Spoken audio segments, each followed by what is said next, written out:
Hello and welcome to Radio Free Nintendo. It is November 20th, 2025. I am James Jones. I'm joined today by Mr. Guillaume Veillette. Hello. And Mr. John Lindemann. Great to be here, James. John, you know what pisses me off? What? You know when websites, when you've got them in a tab and it just says like what the name of the website is and what's going on? Yep.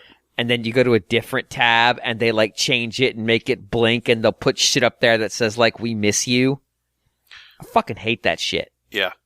I fucking hate that shit. You know what I love though is I love that the European Union this week, they said that they're going to require browsers to enforce cookie rules rather than sites. Hey. Which is fantastic because you won't have to like choose how you want your cookies to be treated, like which ones you want saved and which ones you want to ignore or whatever on every single website you visit, every single time you visit single time, yes. Which really that's become so pervasive lately that I can't stand it. I'm like, what the hell has the internet become? I mean, this is just stupid. It's not even usable. Well, it's one of those things where, there's a lot of reasons why the internet's usability has diminished. But that's one of those things where European Union bureaucrats, fucking Brussels, wrote a regulation, not understanding fucking anything, and then it's like, hey, this makes the internet hard to use. And it's like, yeah, it does. You're right. You should have written your regulation better, brother. Mm-hmm. It's funny that I get to be the person here going, fucking Brussels. Yep. Getting involved in my internet browsing. It's so much fun. It's so much fun. I get it now. Like, you just get to call out one random European city. God!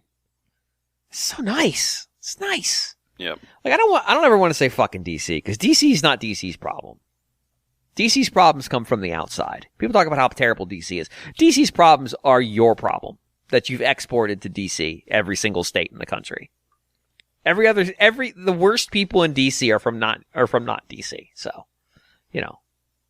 But Brussels, man, I just go fucking Brussels. God damn it. It feels good too. It's that hard R that you get to drop on there. Mm-hmm. You can really roll it to Brussels. It's gruff and frustrated and just like, these fuckers told me I can't put lead on my children's toys paint anymore. Yeah, it's like, yeah, fuck them.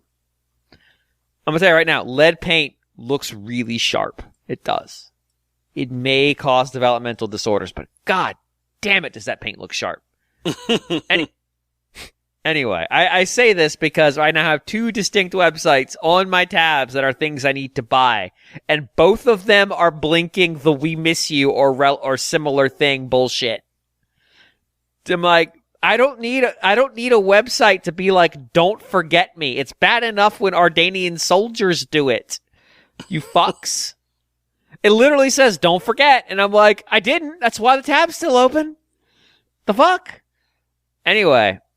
This is Radio Free Nintendo, where James just rants about random shit because he feels like it.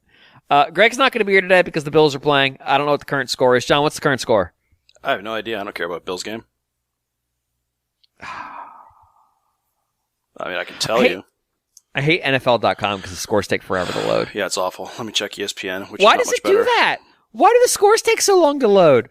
Buffalo is 16, Houston 13 with 9 seconds left in the half. Yeah, 16-13. Why does the NFL.com website have the scores take forever to load? I don't understand it. The scores are literally the last thing to load. It doesn't make any sense. Yeah. I've never seen a website do that. I have a lot of questions for a lot of these websites that don't put the information that you check quite literally every time you go to the website front and center. Yeah.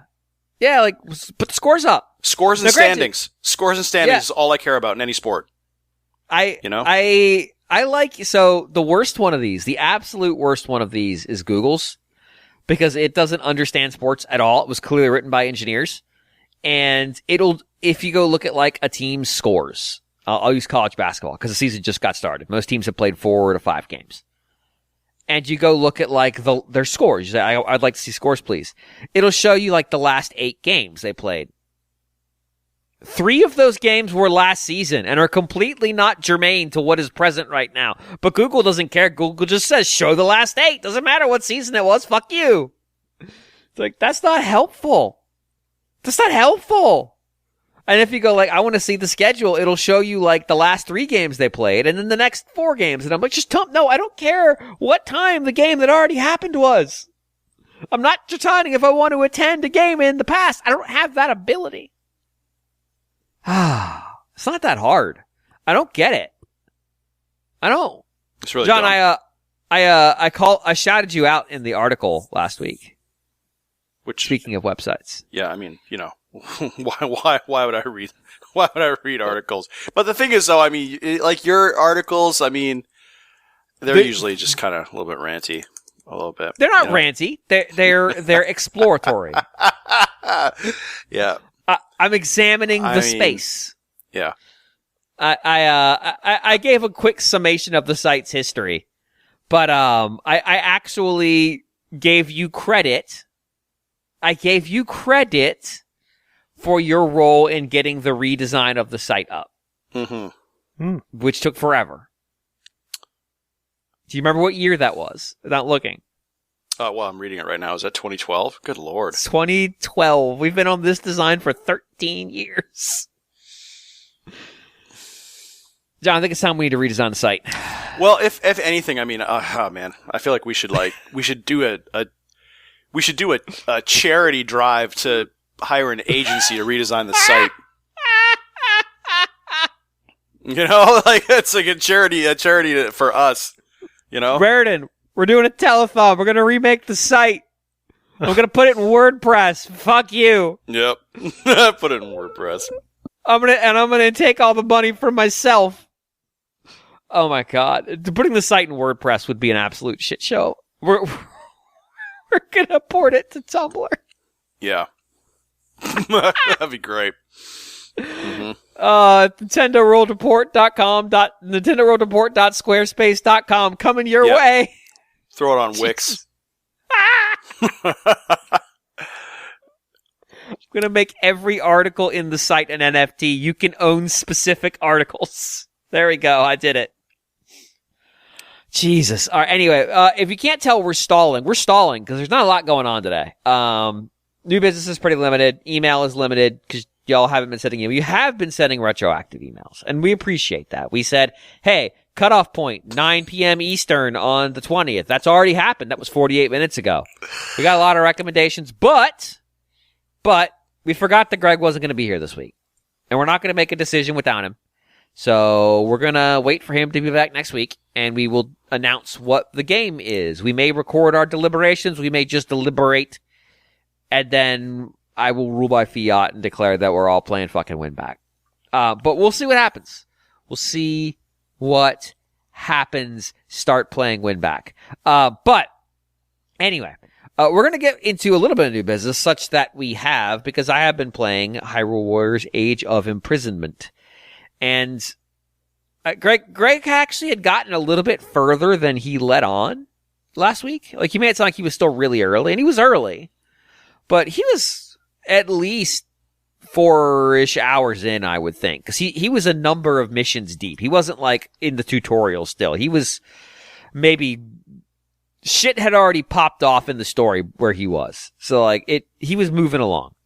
I'm about twice the distance in now that he was then. So I can speak it a little bit more detail. But still, I suspect very early in this game. And... it's, if you played Age of Calamity, this is going to feel very similar. And I granted, it's a Warriors game. They do have a certain similarity to them, but there's a lot of differences. Like, a lot of Warriors games try different things. This one, and Greg mentioned it last week, this one's heavy on the counters for powered up attacks. There's a lot of, you have to break an enemy's armor type, whether that is they've got actual armor, or they're like a fire version or an ice version of an enemy, and you have to hit them with the thing that neutralizes it. There's still a decent number of damage sponge enemies. I think the thing, though, that's been making this game a little difficult for me is that even by Warrior standards, it feels like it is just fucking throwing characters at you. And because this is an era of Zelda lore, such as lore exists, that is effectively unexplored besides a handful of flashbacks in Tears of the Kingdom. They're just inventing characters, like just left and right. Here's some random fucko from Hylia. He carries a big sword. Like, what's he do? He carries a big sword. What's his motivation? He has a big sword. It's like, I see. All right, well, Big Sword Man is here. What's he going to do? He's going to swing the big sword. Okay, cool. What's his motivation? The kingdom has fallen, and it's all my fault. It's like, yeah, there's a lot of these characters. They don't add anything. They're not super interesting. They're just kind of there.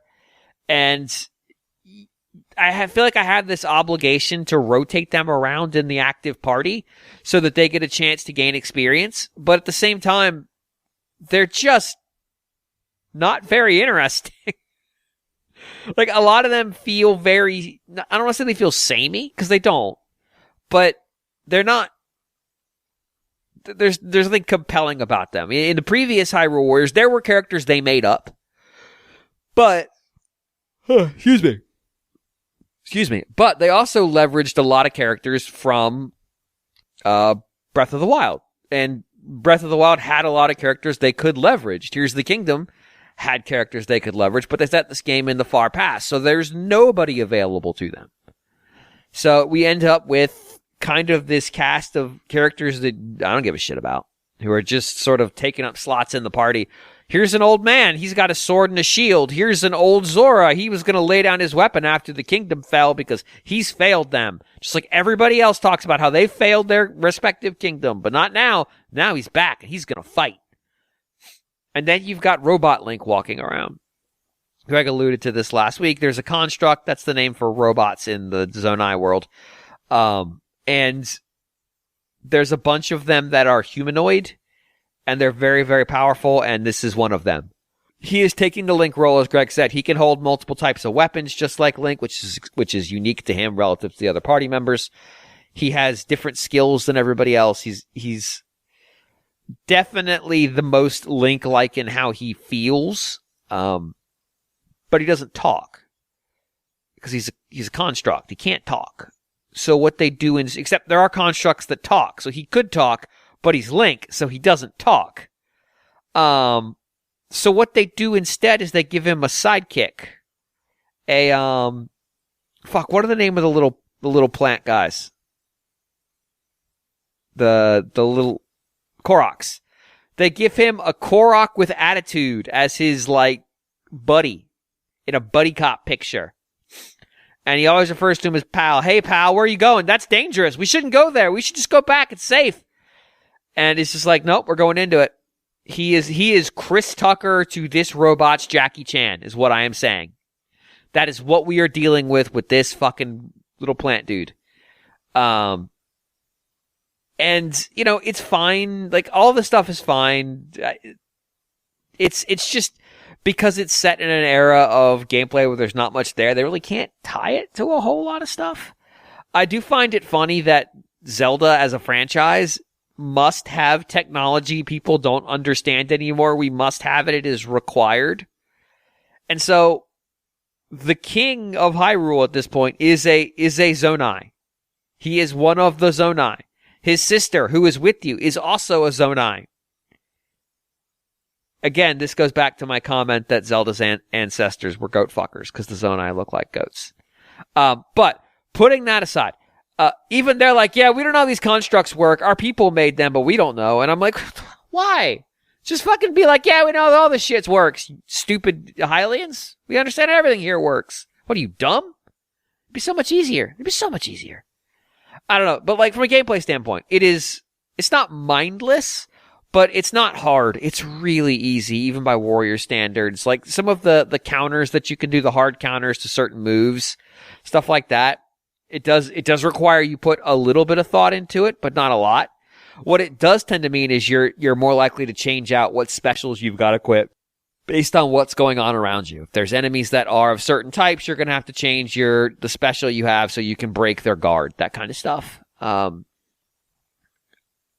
sound really negative. I'm not really negative on it. It's a Warriors game. It's a Zelda Warriors game. I knew what I was going to getting. say, like, you're describing a Warriors game. That's but what I'm not. hearing. Every Warriors game is different, and the ways that this one is different just aren't that compelling. Like the hard counter stuff, that's brand new. The ability to do all these different kinds of special move equips, and how it's structured here, it's not new in and of itself, but how they've structured it is quite new.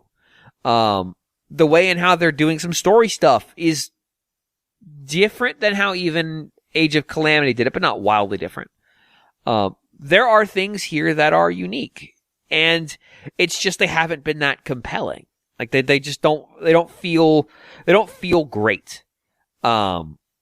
I don't love how about half the characters feel, which sucks, because like about half the characters just feel kind of eh. And they're more or less, they could be fighting Polygon Team, and I would feel about the same about them. Yeah, like it doesn't sound like they're too unique. They're just kind of taking up space. Yeah, like they felt like we needed 20 characters, so here's old man with the shield. Yeah. Fuck you. Yeah. We've got the Zora Queen. I guess we should throw a couple other Zora in there. What's this Zora's defining characteristic? She knows the Queen? Oh, okay, cool. Thumbs up. Like it does feel like sometimes that's the defining characteristic. What's special about this character? They know this other character. Okay, cool. And I get it. We're not going to get a deep backstory on young noblemen who joined the army the week before Ganondorf decided to fuck shit up. I get that. I get that that's not going to be a thing. But I almost wonder if we even needed young noblemen who joined the army like a week before Ganondorf decided to fuck shit up. Could we have just not done that? I wish bows felt a little bit better. Like I have a couple characters who can use bows at this point. They don't feel very good. They just feel like physical attacks that project out a little bit further. The counter to that is like Sengoku Basara on Wii and PS3. There is a character who has guns. She pulls pistols out of her thigh-high boots and just starts fucking blasting. And that feels different than a melee combat character, because it is really range-oriented, and it feels good to just watch characters get absolutely fucking obliterated from distance. And sometimes she pulls out a Gatling gun I guess it is a Gatling gun. Just because she's that cool, John. Yeah. I'm saying that we've talked about the past where Link's crossbow training was going to be set in the future like the Terminator, and Link would have had a fucking gun from the future. I am simply suggesting if we're going to have past future robots that even are so advanced the people of the society that built them don't know how they work, why can't not Link have a gun? There's no good reason. Just give him a fucking gun. Like, just get wild with it. I don't give a shit. Let's go.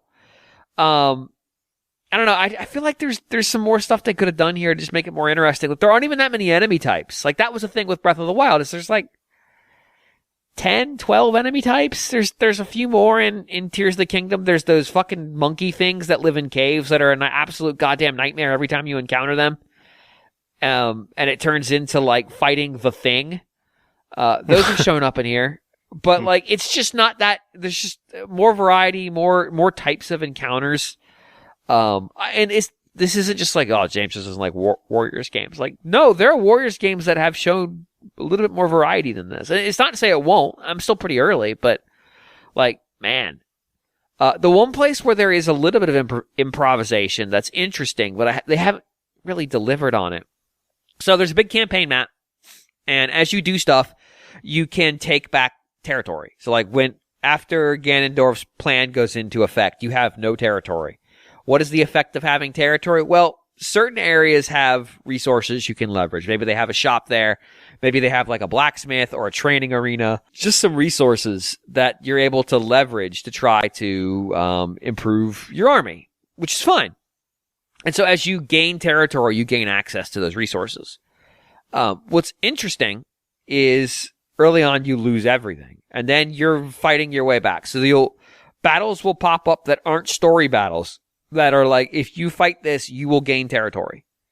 You will gain this piece of territory. And that's interesting, but because most pieces of territory don't actually have any tangible reward, it really just turns into, I want to color this piece of the map from red to blue, which is fine. And the battles that you get for territory fights are much shorter. I've cleared some in as little as 2.5 minutes, versus, 15 is pretty normal for a story sequence level.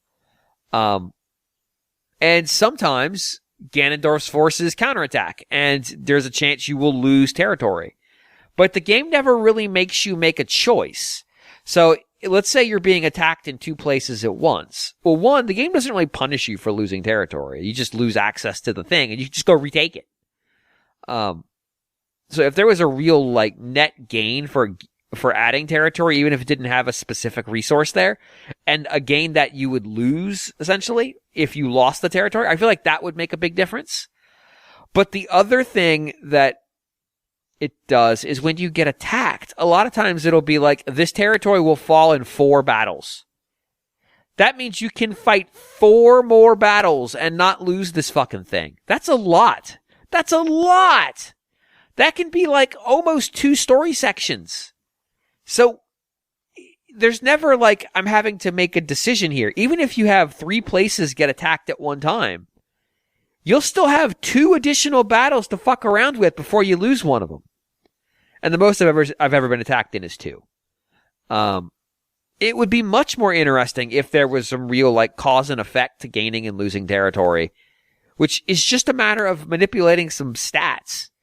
And if attacks happen more frequently, and if there were situations where you were going to have to decide, I'm going to have to give one of these up. All of those things would have made the map sequences where you're on the map trying to decide what to do next much more interesting and much more eventful. Right now, it's just a checklist. And there's lots of things that are open this thing. You get a little piece of story.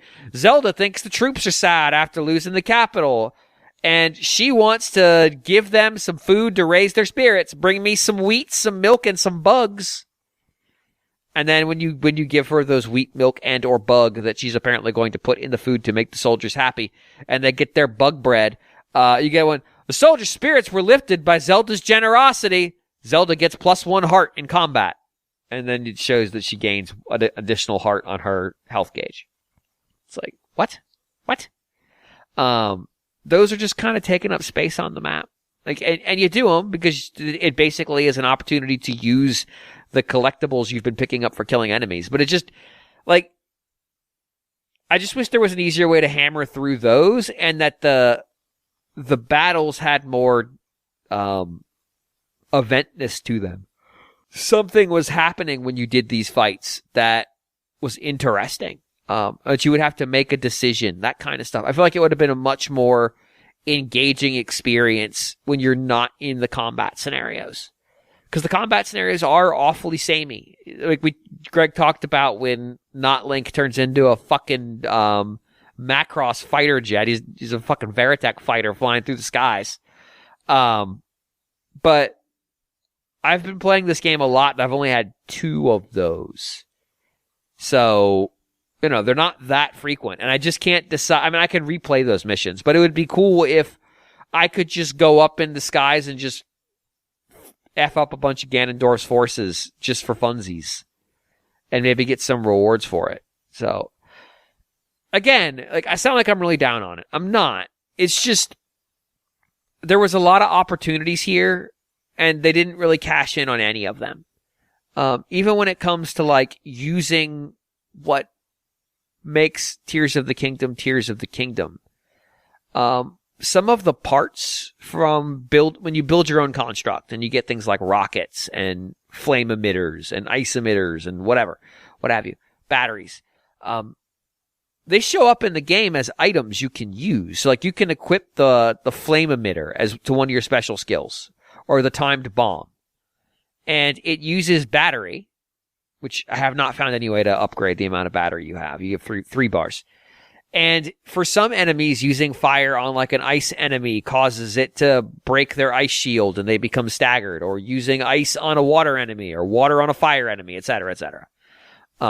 Those have material value. Using bomb on an enemy who's coated himself in rocks, or using the fan on an enemy who's covered himself in mud so you can blow the mud off of him. I don't know why the mud keeps him safe, but it does. That stuff's all here. But, like, there's no building, which I know it's a Warriors game. What the fuck would you build? I get that. But, like, that's what Tears of the Kingdom's, like, core offering is you look at the problem and you build your own solution. You can't build shit in this game. So it kind of feels like you get to use the construct pieces, but it feels much lesser as a consequence of that. And of course, you get to play as a construct, but still, that's not that interesting. Because, like I said, he feels just like fucking Link, so it doesn't really feel that different. It just feels like they left things on the table they could do to make this game feel distinct, make it feel unique to the Warriors games to some degree. And I get maybe the idea was we don't need to make it feel unique to the Warriors games. It's going to sell.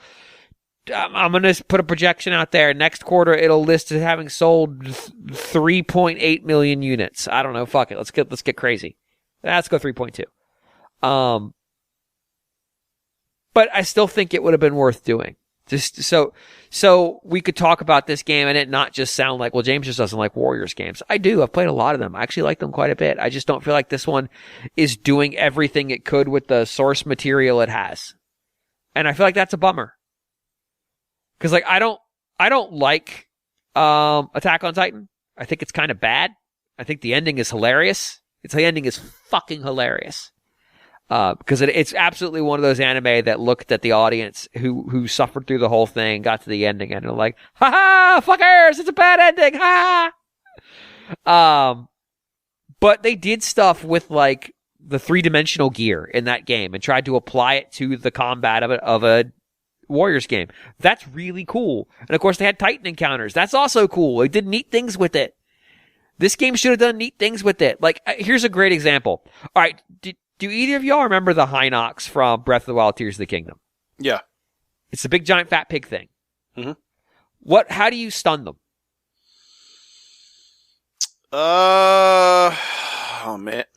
I've not played that in ages and ages and ages. I'll give you a hint. They're Cyclopses. I mean, you hit him in the eye, right? Yeah. You shoot him with the arrow, right? Yeah. Guess what doesn't do anything when you shoot them in the eye with an arrow? Shooting them in the eye with an arrow. Yeah, that's pretty stupid. It's like, guys, at a minimum, that should have been a thing. That's in here. Those big constructs that are made of cubes that have like the one weak spot, that does do something. And I think maybe when you're fighting the taluses, if you hit the minerals on the top of them, maybe it does something, and it's not as clear. It could just be because you're on top of the talus, it just knows you're on top. I don't think shooting them with an arrow does anything. Maybe it does. But again, archery sucks. So there's not that many opportunities to use archery against them. I don't know. It's just like, it doesn't feel like they did everything they could have done with this franchise, or even like half of what they could have done with this franchise. And that sucks. So yeah, like from a gameplay standpoint, I'm having fun. It's telling an interesting enough story. There are so many just random fucks in this game. Like, I think I've got 2 or 3 Ruto in the party at this point. I can't tell them apart. They're talking and I don't even care. There's no like none of the characters we've met so far are even remotely close to as interesting as the characters from Breath of the Wild, Tears of the Kingdom. Like, there is no Rivali in this shit. So that's a bummer. Like, you should really be driving to create interesting characters if you're going to create new characters altogether. So yeah, I don't know. It's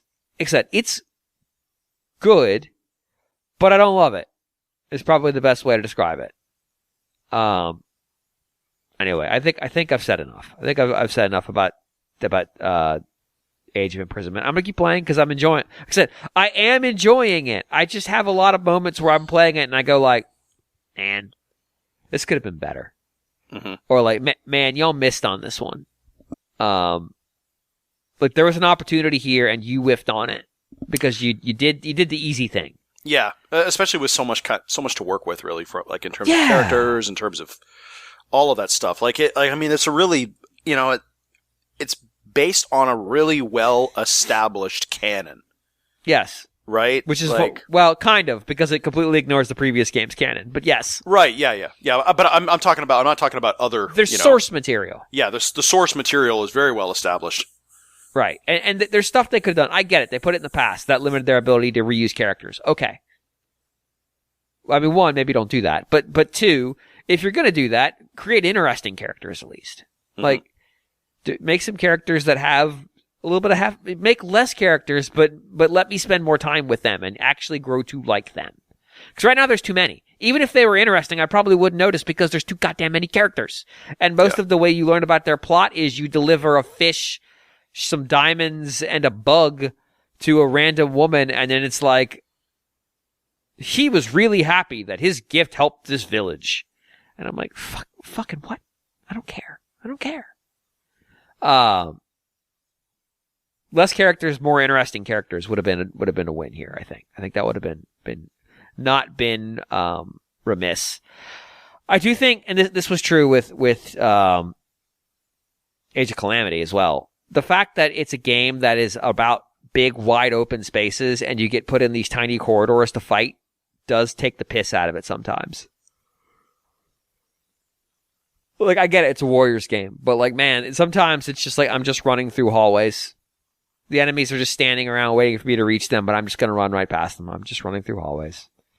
I would like to see what a Warriors game that's more open, physically open, not like open-ended, would feel like. Could be interesting. There is some mild, like, hidden secrets in there where, like, you have to blow up a wall with the bomb and stuff like that. That's very Zelda-inspired, but still. It's big corridors. Also, the secrets on the map, usually, you can see that the map continues on, and it's like, well, why is the wall here? Oh, maybe I can just blow it up. Yeah. There it goes. So yeah. It's good. If you don't like Warriors games, this won't do it for you. Because this is a Warriors game. I do like Warriors games, and even as such, I'm not feeling super inspired by it.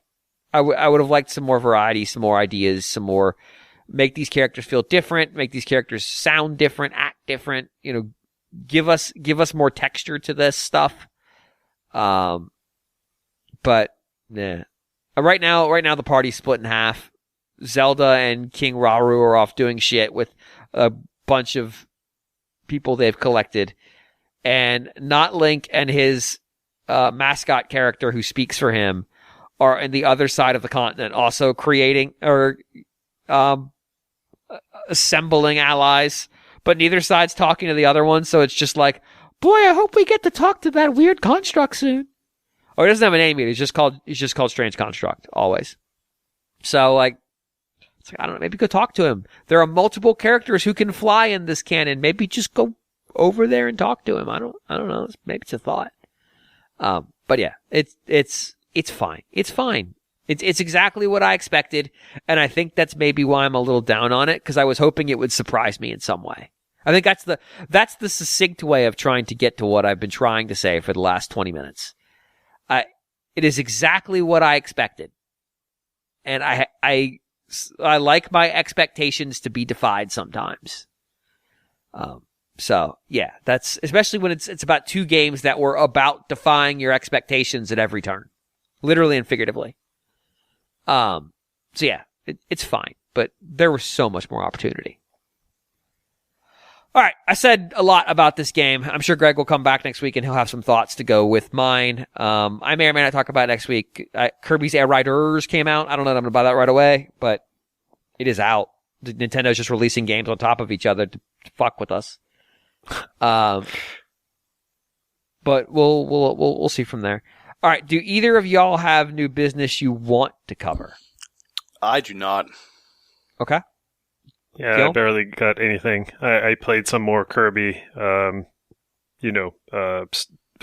what's it called? Forgotten Land? Yeah. Probably, yeah. Anyway, there's nothing more to say about it, except that the Colosseum thing, like the post-game content, can really kick your ass. It's kind of surprising, but yeah. No new observations here. Fair enough. Before we get to email, What the fuck? What the fuck? All right, there is a listing on the Nintendo World Report store, and I know you're already Nintendo World. Jesus Christ, the Nintendo's eShop, and I'm sure you're both already thinking, "Oh God, he's looking at the eShop again. He's gonna live stream himself talking about the eShop." And you're right, I am, because there is a game called Where's My Octopus, and all the screenshots are just Japanese text and a cursor. I don't understand. Like it's so weird. It's so weird. What the I feel like this is just gonna be a segment now. It's like the weekly James found some incredibly weird bullshit on the eShop this week. I mean, look at this. What even is the game here? Find it and smile. A family-friendly octopus hunt. Among many octopuses, one looks a little different. Find the odd octopus within the time limit to enjoy an easy and fun brain training challenge. Take a good look at the picture, and when you spot a different octopus, tap it before time runs out. It might look simple at first, but with the time limit, it's trickier than you think, John Lindemann. There's nothing... Where is the octopus? Like, these screenshots are hilarious. There's like nothing. There's text. It's just Japanese text. It's just kanji. It's not even word. It's not even like sentences. It's just kanji. Yeah. What? Yeah. So I mean, I look at these pictures and I'm saying, yes. Where is the octopus here? Where is the octopus? Is there supposed to be one here? Because this looks like a visual novel. Presented in 4 sentences at a time. There's a hint button. I need the hint button. Yes, it doesn't. All right, what does it say? Languages. What languages does it claim to support? Japanese, Korean, traditional Chinese, and American English. Yeah, I mean this. Given the fact that there's no particles, I'm going to assume this is traditional Chinese because they do both use kanji. They don't call it kanji in Chinese, obviously. But there's no Japanese particles of which to speak in this. It's not simplified. Like this is, these are real ass. Here's your 27 stroke character shit. And some of these characters I recognize, but like, what the fuck is it? Well, I just I don't know if like the Bing preview is accurate, but I don't know if like any of these pages have the kanji for octopus also. No, they don't. Not that I saw, because I actually know what octopus looks like. Right. Yeah, FYI, okay. There's no reviews for this game on Metacritic yet. No! So, if you want to be the first user to write a review for it on the internet, the entirety of the internet, knock yourself out. Yeah, I don't see taco in here anywhere. I see in the last picture, there's part of the kanji that like there's one half, but then the thing that's on the left of it doesn't correspond to the kanji that I'm seeing that Bing gave me. So no, I don't know. There's also a thing called a difficult game about letters, which looks like it was drawn by a child on a graph paper. It's weird. It's very odd. I appreciate that it's weird. I appreciate that that's just weird. That's fine. I love that. I love weird. Give me weird.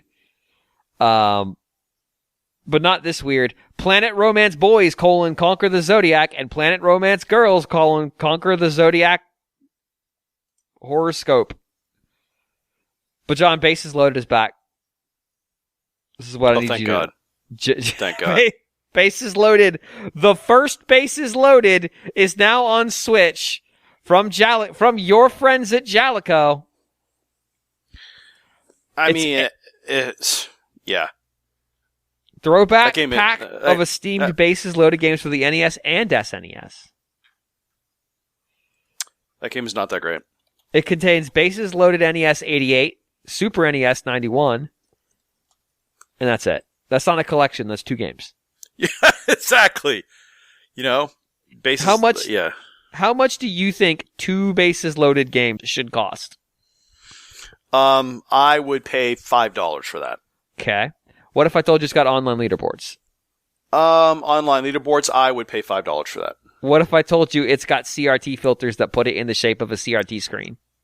I would pay $5 for that. What if I'm looking at it here. Yeah. What if I told you could get bootleg Tom Glavine in the bottom right corner throwing a ball at you while you're on the fake TV? I would pay $20 for that. Okay, well, guess what? It's $8. Congratulations, John. You got a deal. I got a deal. Yeah, well, as a Braves fan, anything with Glavine, even if it's bootleg Glavine, I'll take it. Bootleg Glavine. It's priceless. It's priceless. They throw Smoltz in there, bump it up to 30. Oh, God. He's going to have to get scraped off the ceiling. Hey, they throw Maddox in there, Avery, Wohler, come on. My only Brave story is their AAA affiliate used to be in town here. And Chipper Jones was here for a while. He poked around AAA for a little bit. Great player, Hall of Fame career. But I remember, despite being a kid, like a really young kid, because we went to a decent number of games, hearing that, oh yeah, it's after the game, Chipper Jones is going to Hooters every night. Mm-hmm. God bless that man. Yeah, God bless that meathead of a man. I think Chipper Jones loved the ladies. I think he really did. I met him at a mall once, out of all places. Yeah. It's just there. He was just there. I'm like, oh, hey, it's Chipper Jones. He hadn't made it big yet. He had actually he'd actually been to the Braves a couple times at that point. Yeah. When they bounce you back and forth for a little bit. Mm-hmm. But it's like, and now I realized, now that I'm thinking about it as an adult, there's been a Hooters in the parking lot of that mall for 25 years. Oh, shit. I know where he went. Yeah. God bless that man. God bless that man. That was a proximity meeting right there. I found his flight path. Yeah. I mean, he was very nice. He was very nice. I remember that as even being a small child thinking he was very nice. But yeah, baseball. Baseball's back, according to Jaleco. Who's the actual publisher of record on this fucking shit? Who's the actual publisher of record on this? Publisher is called Rock It Games.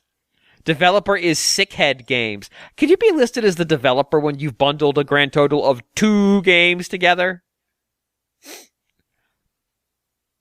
Oh, wait. Rock It Games released another game today, John, called Jaleco Sports Goal! It's soccer games. Guess how many soccer games are in here? 2. It's 2! Yeah. The best part is one of them has 5 names, so it's Goal/Super Goal/Super Cup Soccer for the Super NES, 1992-93. Yeah, I don't remember these. I don't remember these at all. Maybe they only came out in Europe? I'm looking at it right now. Maybe they were Europe-based? Yeah, maybe. Or maybe the title changed, or... Well, I got 3 titles for you to choose from. Goal, Super Goal, or Super Cup Soccer. Jaleco Sports Goal. I mean... Jaleco Sports, goal, exclamation point. Yeah. It's kind of interesting that this is completely different from the Jaleco collection thing that they've got going on. It is. Where you can get Totally Rad and, all those other classics, okay. Jaleco classics. Oh, yeah, because they don't exist anymore, so I assume the rights ended up in lots of different people's hands. Moero Pro Soccer is the name of Goal in Japan. Goal developed by Toze, by the way. What? Yep. Believe it, man. What Believe it. The fuck? Yeah, it did come out. It came out in October 1989 in North America. From the makers of Starfy, Goal, and a million Dragon Ball games. It was released in Japan as Moero. Yep. Pro Soccer, which translates to Burn Pro Soccer. Yep, sure does. Moero double exclamation point. It's a exaltation to burn. Yeah. It is burn with me Pro Soccer. I'm gonna need to write that one. I'm need to write that one down. Tosei presents definitely not Burn with me Pro Soccer. Yeah. Not licensed. Not licensed, that's for sure. No, they didn't have the money to bribe a bunch of Europeans. Yeah. I encourage you, if you have the money, to bribe a bunch of Europeans. It works out great if you want to then have to build $1 billion arena to play soccer in. Anyway, great. All right, we're going to take a break here. When we come back, it'll be a slightly more focused segment. Not a lot more focused. We'll reduce some emails, so stay tuned.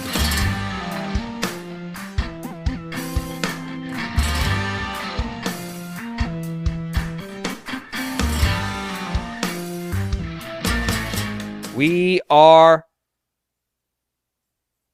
back with listener mail. You can send your emails to rfn@nintendoworldreport.com. That is rfn@nintendoworldreport.com. rfn@nintendoworldreport.com. That's rfn@nintendoworldreport.com. If I was saying it too fast. You can send your questions, games. I'm going to say games second this time. Ideas, thoughts, brain ticklers. Sounds erotic. Ideations, figments of your imagination turned into text form. Conceptualized ideas for discussion. I don't know, whatever.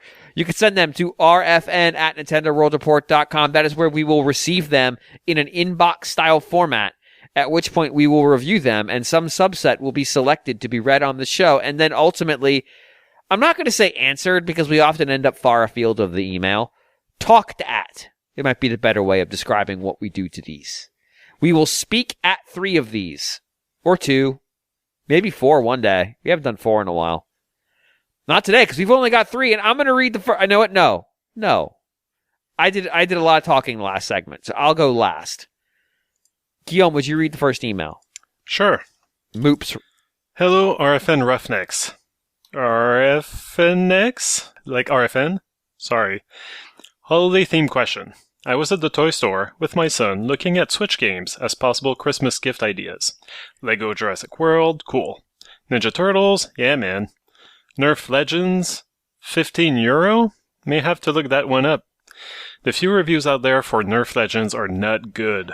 Nerf-themed FPS, boring, glitchy, cheap, terrible sound/music, online battle mode that possibly never worked, and certainly doesn't now. IGN gave it 2 out of 10. They sure did. I cannot even find it listed on Nintendo's online store, which is ominous. I could answer that, but yes, continue.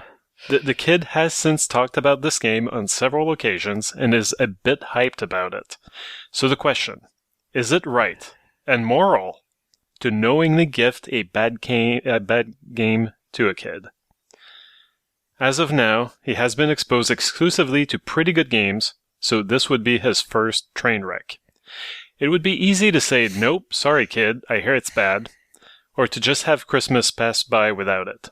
But is there a benefit to giving a kid a bad game so they can experience the confusion, disappointment, and frustration? And hey, sometimes a kid can find their own way to enjoy something that is not good. Thanks, fellows. Wow. Yeah, I think there's cheaper ways to give a kid a bad game, or the quotes, teach a kid what a bad game is. The quotes, and I mean, $15 is not exactly. Yeah. €15 isn't that bad. So the reason Moops, who's the email writer, cannot find this on the eShop is that it was delisted from all digital platforms in 2024. Was it banned? No, it was just delisted. Probably, yeah. The license delisted. is The license, yeah. Oh, okay. So it's from Game Mill, which is such a hilarious name. I mean, it's apt. Non-limited determinism for Game Mill. Game Mill games feel like they came from a publisher called Game Mill. Yes. Mm-hmm. It was developed by a company that I am familiar with, Bucharest's Fun Labs. This isn't to say good games can't come from Bucharest. I just happen to know Fun Labs is based there.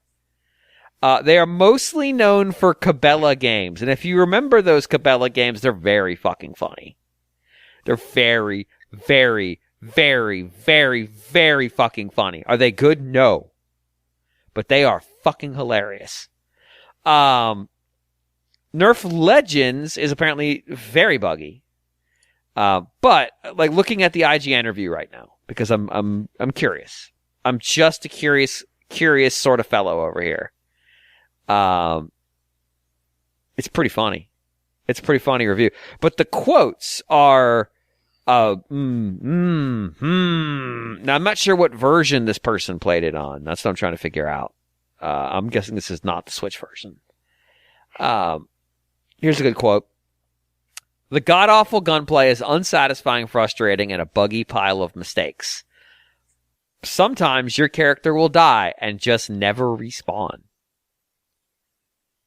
That's exciting. That's exciting. That's crazy.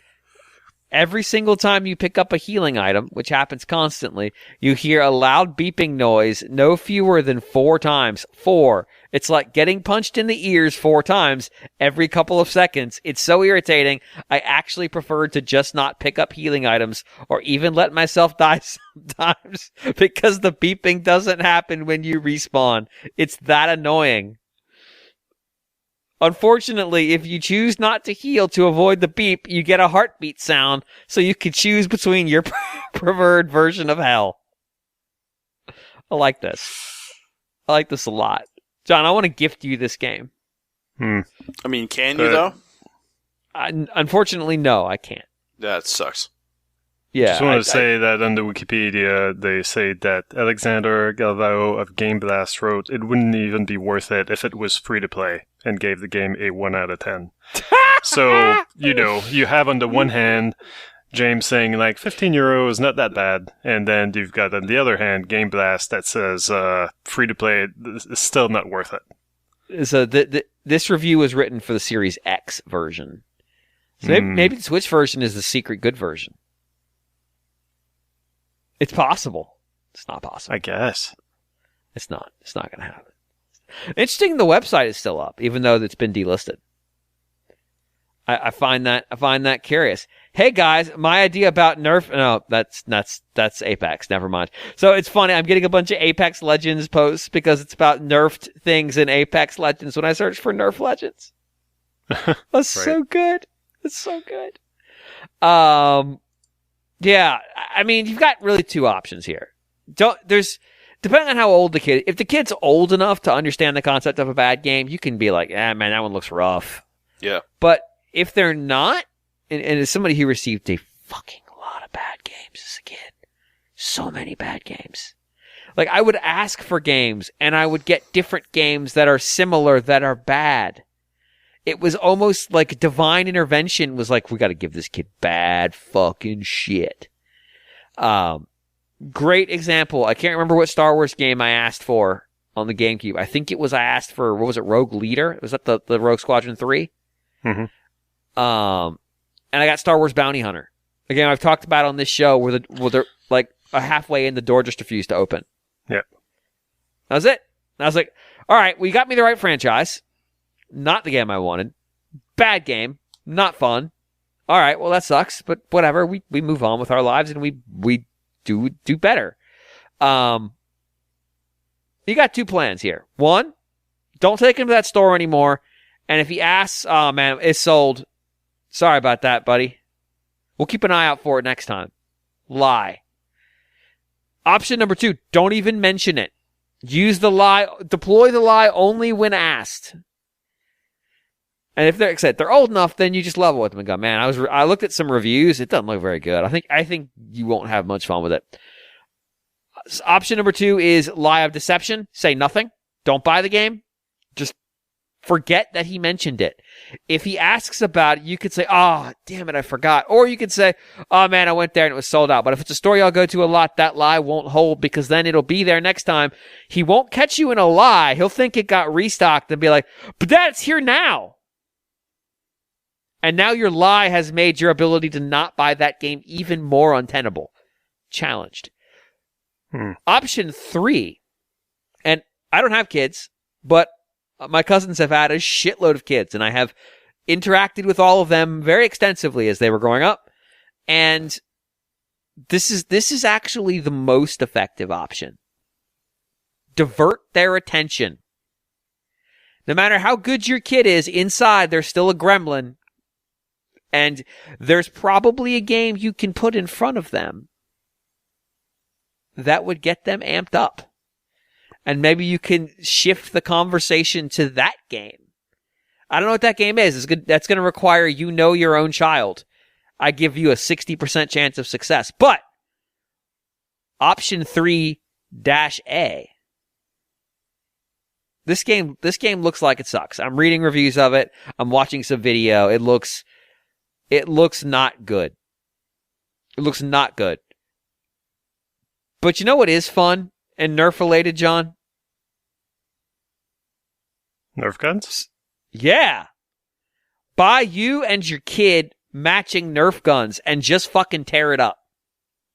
That's way more fun, and it's an experience you can have together. Sometimes that's the distraction. You got to put something more fun in their head. Be like, and even if he asks about it, you can say like, "Yeah, I mean, the game is fine, but I wanted something you and I could do together, something we can go out and be active. It's not just all video games."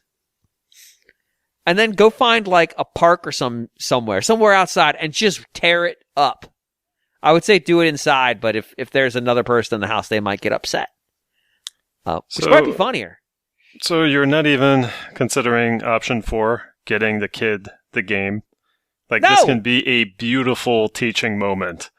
Like, No! Look, kid, you asked for this. Now you're getting what you asked for. Turns out what you asked for was not what you needed, or what you wanted, actually. I mean, you can, but I mean, you could do like, it on don't have like another gift ready to give to him once he No! realizes his mistake. Just make him live with that decision until his birthday, which, I don't know if it's in February or in September, but yeah, like, just, you're not getting another game. You're going to sit down and play or not play your Nerf Legends game. Mine was a month later, man. I was there was a dark period between when I got games. It's like, the next 11 months are the emptiness. Mm-hmm.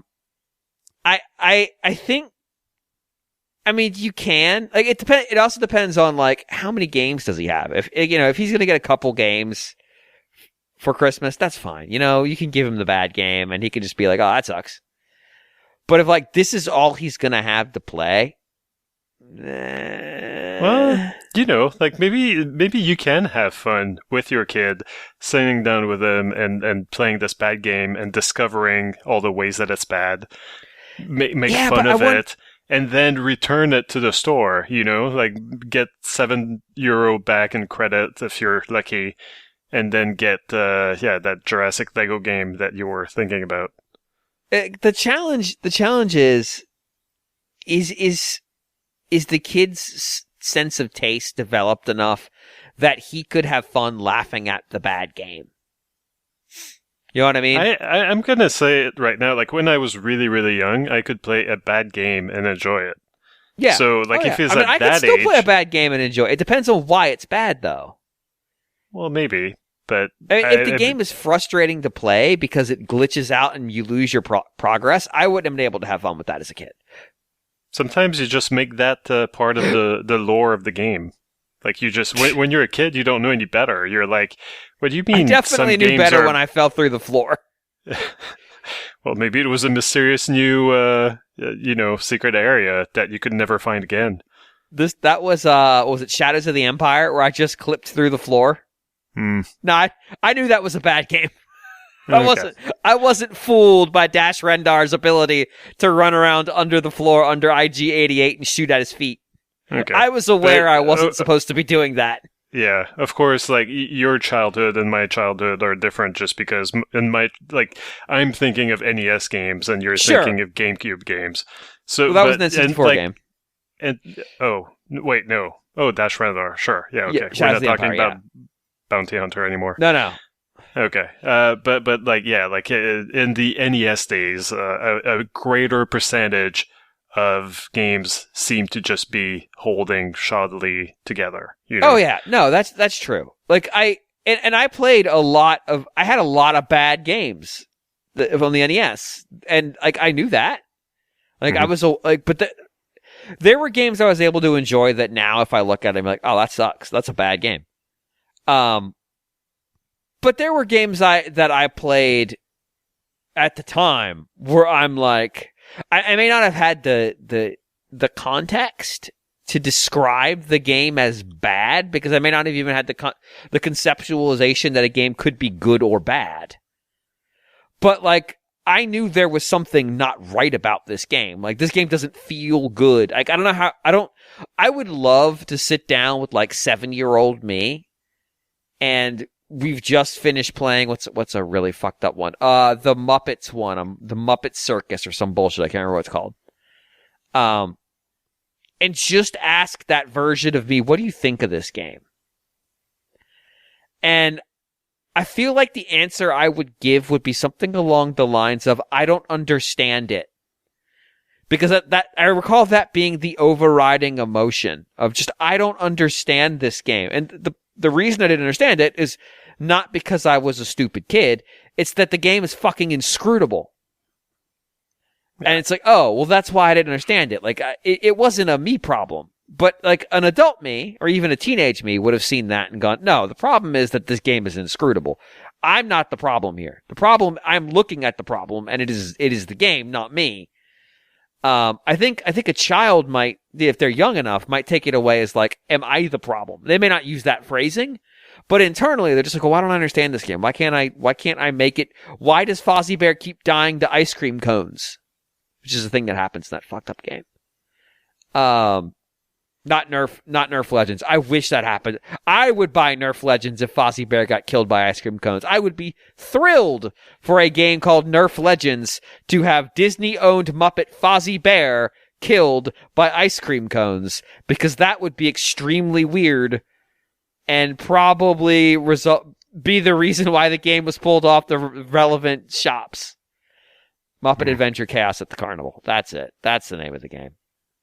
Yeah, go ahead.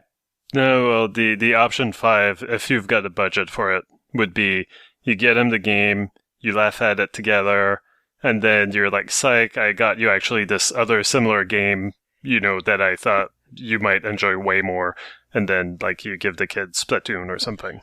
Well, I mean, maybe something that's kind of similar. That's the thing. I mean, like this is passé now, but I mean, you used to be able to rent those kind of shitty games. Right? Oh yeah. So getting it, maybe get that. See if you can find that game at a local library, right? And do the Guillaume way, I would call it, or just buy it used online with fully intention to sell it used back. Yeah, exactly. But just be like, fuck it. Mm-hmm. I mean, who knows? I mean, you might maybe at GameStop it's actually worth something because it's kind of rare. Like I mean, they're never going to sell it, but it's not rare. But it's not really. It's probably not out there in a huge quantity either. You can get it. Well, granted. Yeah, how much it is on eBay? He's in Europe. Right. It is $20. New? Is that new? That's the new price? Fuck you. Yeah, it's $19 used at GameStop. Fuck off. That's what I'm saying. You might actually be able to get some money for it. Yeah, I guess. Nerf Legends Switch, eBay. Tell me what you got. Yeah, you can buy the cart only for, well, granted, this is U.S. prices, for $9. You could buy it in the case only, $9. So if you have $18, you can combine it to make one full copy of Nerf Legends. I mean, yeah, you can. There's not going to be any harm done in buying it besides you're out a few bucks, ultimately. Like, €15 isn't a ton of money. No, it's not. It's not like nothing, but it's not, it's roughly 20 US for those of you listening at home in the US of A. You can make that up. Like, it's not the end of the world if you only in your life buy one bad game for that kind of price. You did all right. John and I spent more on our fucking Wappy Dog Cross babysitting mama joke. As I like to say, I've spent way more and gotten way less. That's true. The fucking Wappy Dog, I think, was $25. And the only time I used that was to have it bark at Johnny through a microphone. I mean, the baby, what was that? What was that fucking baby with the Wii that I babysitting mama? Yeah, babysitting mama. How much was that? I don't know, man. You're the one that bought it. Oh man, that's a great question. But like, going to find out how much that is now. I'm gonna Sometimes you just fuck around and you're just like, whatever, this game's gonna be ass. I get that. Yep. But I actually think beyond the game being ass, which it apparently is, I think the idea of just two of you getting some Nerf guns and just blasting each other, I think that's a lot more fun. Maybe you get the game, you get the bad game, see that it's bad, and then you go like, hey, bud, let's think we can go to the store and get some actual Nerf guns. What do you think? Especially if that's going to cause trouble. Like, if somebody's going to get mad that you put a Nerf gun in a child's hands, you are now morally obligated to put a Nerf gun in that child's hands. I say this as someone who has effectively done this multiple times of like, we really don't, okay, I understand. You don't want them to have a Nerf gun. Here's a Nerf cannon. Problem solved. It's just fun. Like, fuck it. Lean in.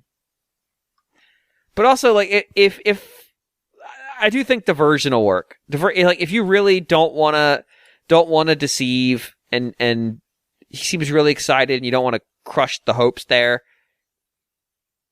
get him pumped up about something else. Splatoon's a good call. So, like, show him some Splatoon 3 fun on like a video. Like, oh man, look at this video of people playing Splatoon 3. Doesn't this look cool? Doesn't this look Mondo sick? I don't know what the kids say these days, John. What do the 8-year-olds say, John? Yeah, I assume you're still street passing. On Street Pass? Yeah.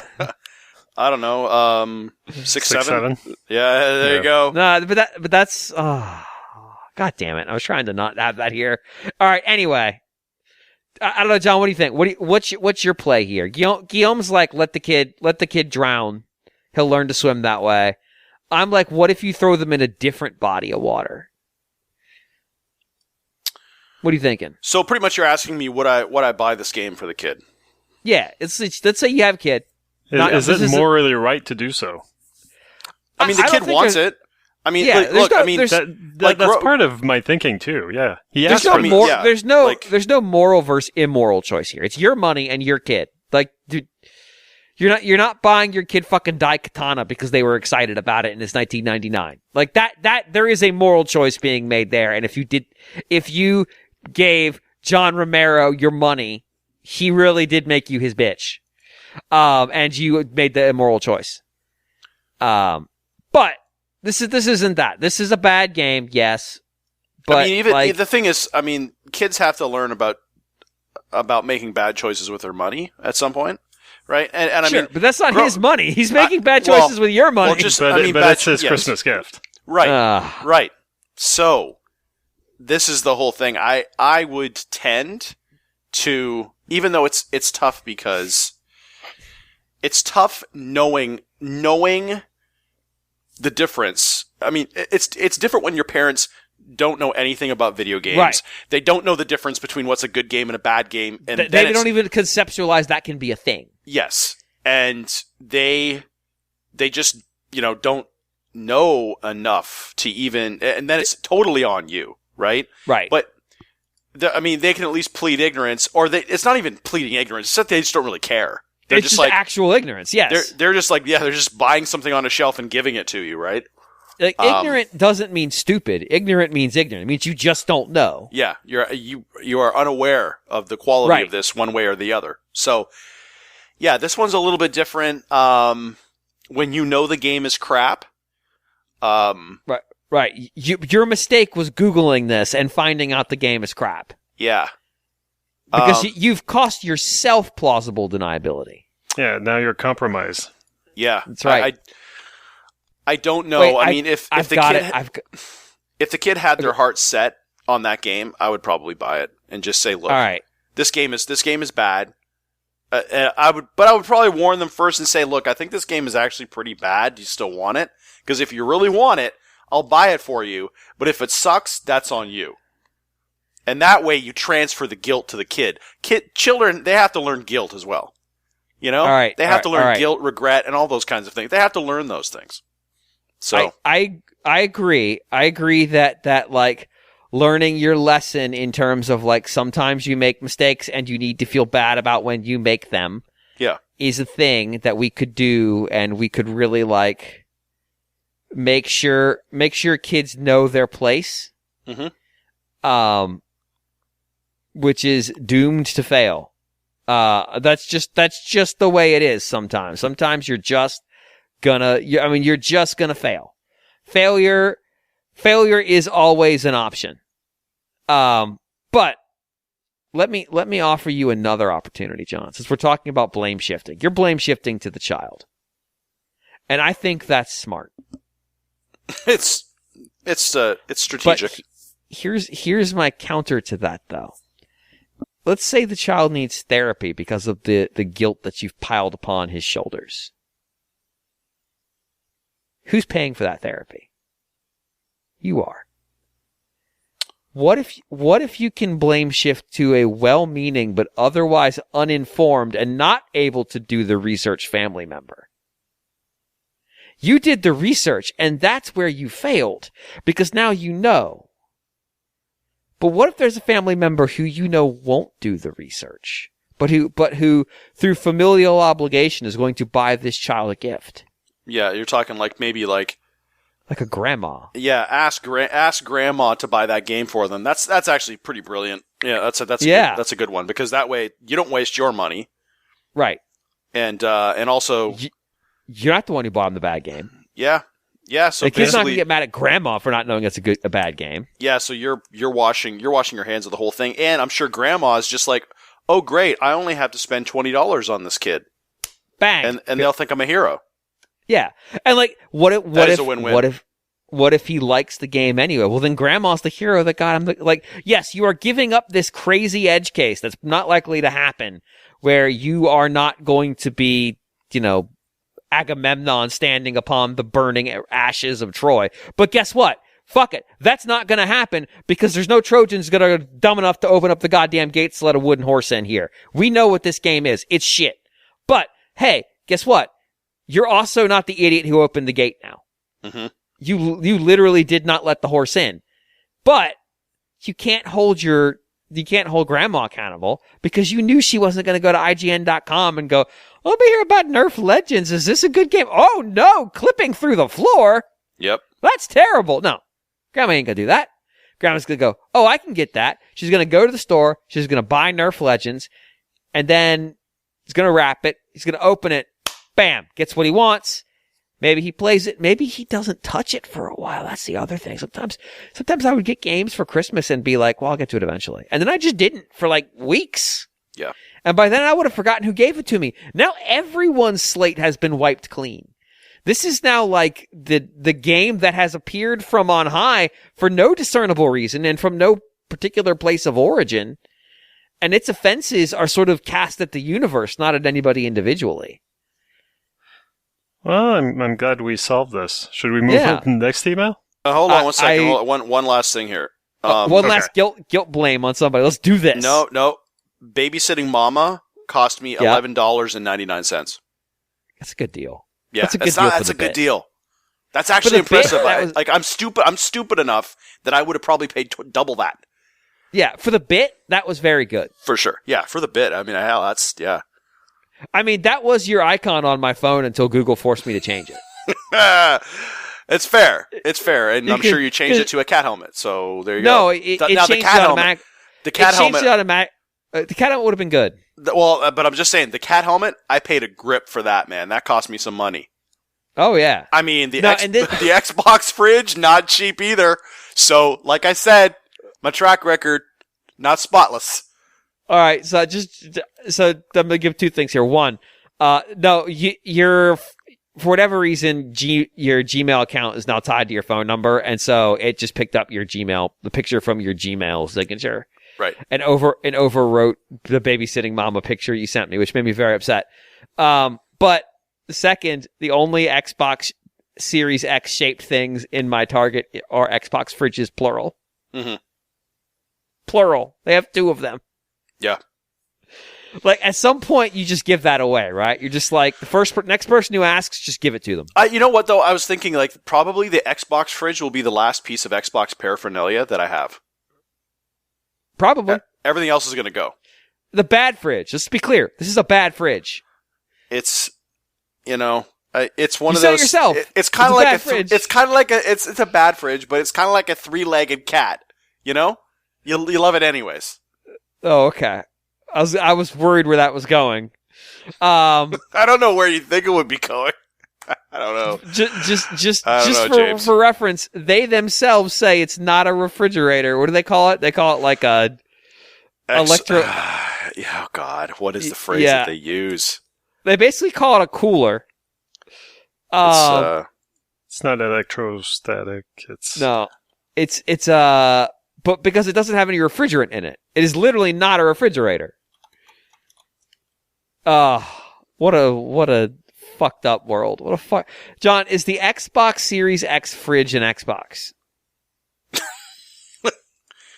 I mean, it's certainly trying to. But no, the answer is no, because you can't stream to it. It's freezerless. Yeah, there's no freezer. There's no refrigerant. It's not a refrigerator. It's like a thermo something cooler. Mm-hmm. Thermoelectric cooler or something like that. What an experience. All right, we'll move on to the next email. John, I would like you to read Evan's email. Okay. Gentlemen, Evan writes, Gentlemen, I know I won't be the first to send an email about this, but especially due to James's comments on enjoying the different direction in Prime 3, I have to get your perspective on this week's quadruple M moment. Metroid's Miles Mackenzie meltdown. In short, God. Previews for Prime 4 are out, and journalists are going bonkers over a particularly chatty NPC escorting Samus through the forest at the start of this game. I personally don't think Retro would be so out of touch as to jam Federation chatterboxes down our throats throughout the entire experience, but what do I know? Nintendo did an in-person preview event. It appears to be the start of the game. There's an NPC you meet that essentially is giving you the tutorial of the game, saying things like, hey, you should look over here. And wait, what's that scan say? Stuff like that.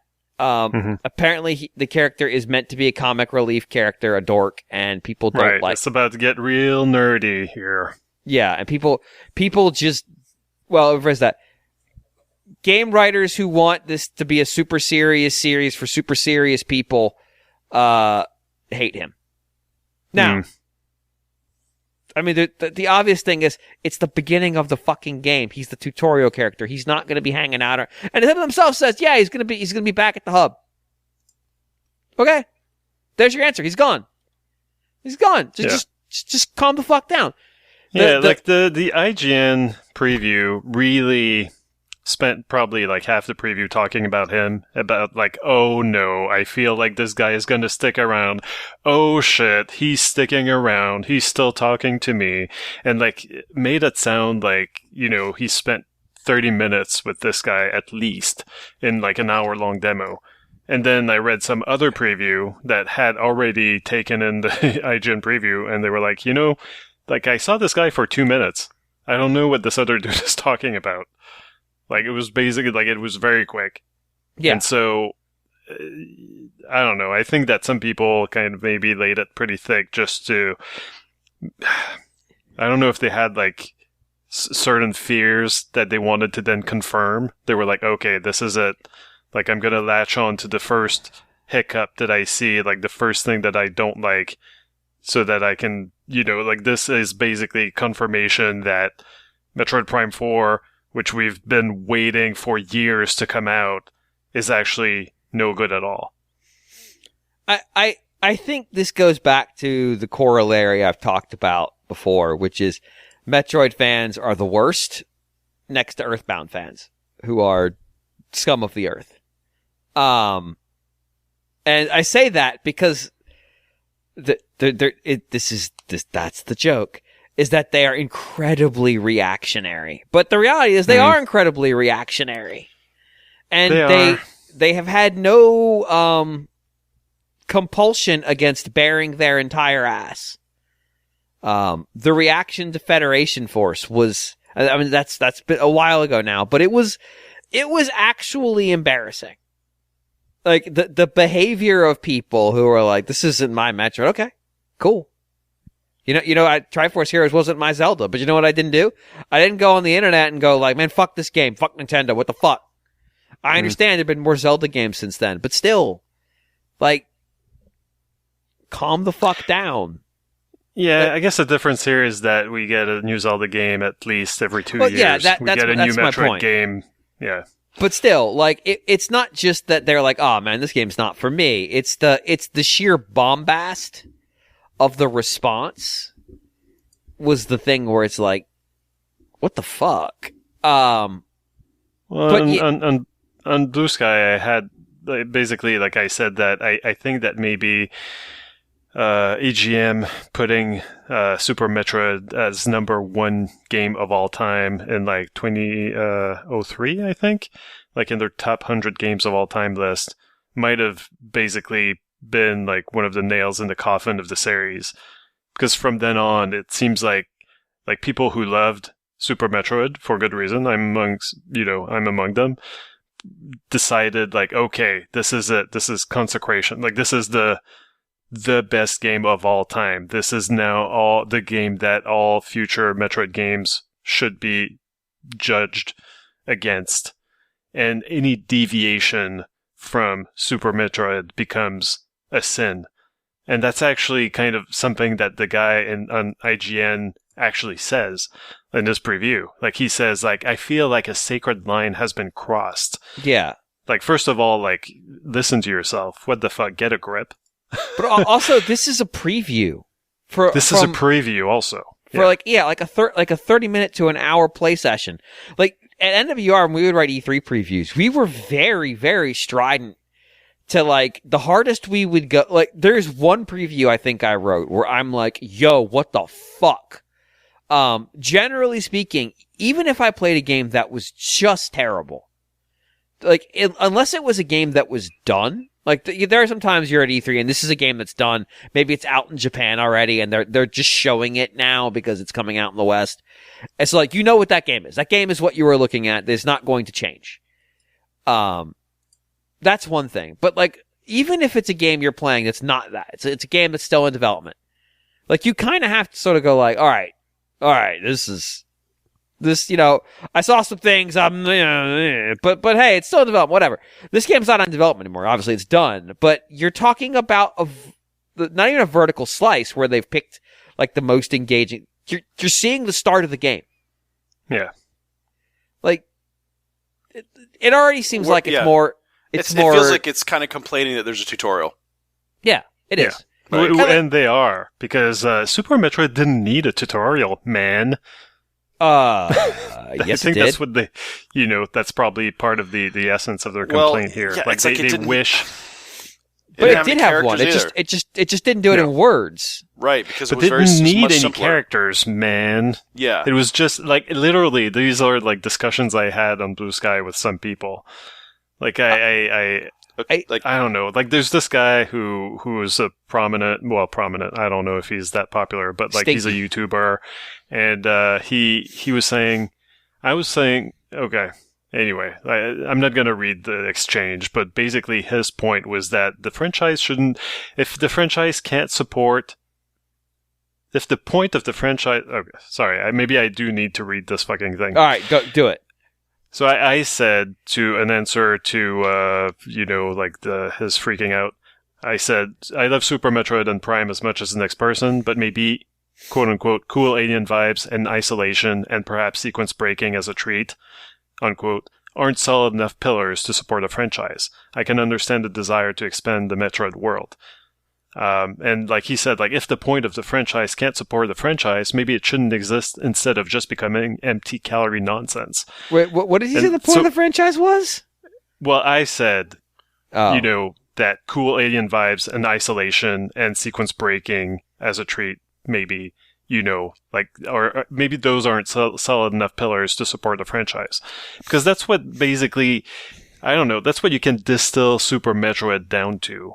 Sure. essentially. But But, you can. but see, but the thing is, like my kind of counter to that thought process would be, you do realize that the movie Alien actually had people talking in it, right? A lot of Yes. people talking. They talk all the Like- most of the movie is talking because they didn't have a big special effects budget. Yeah.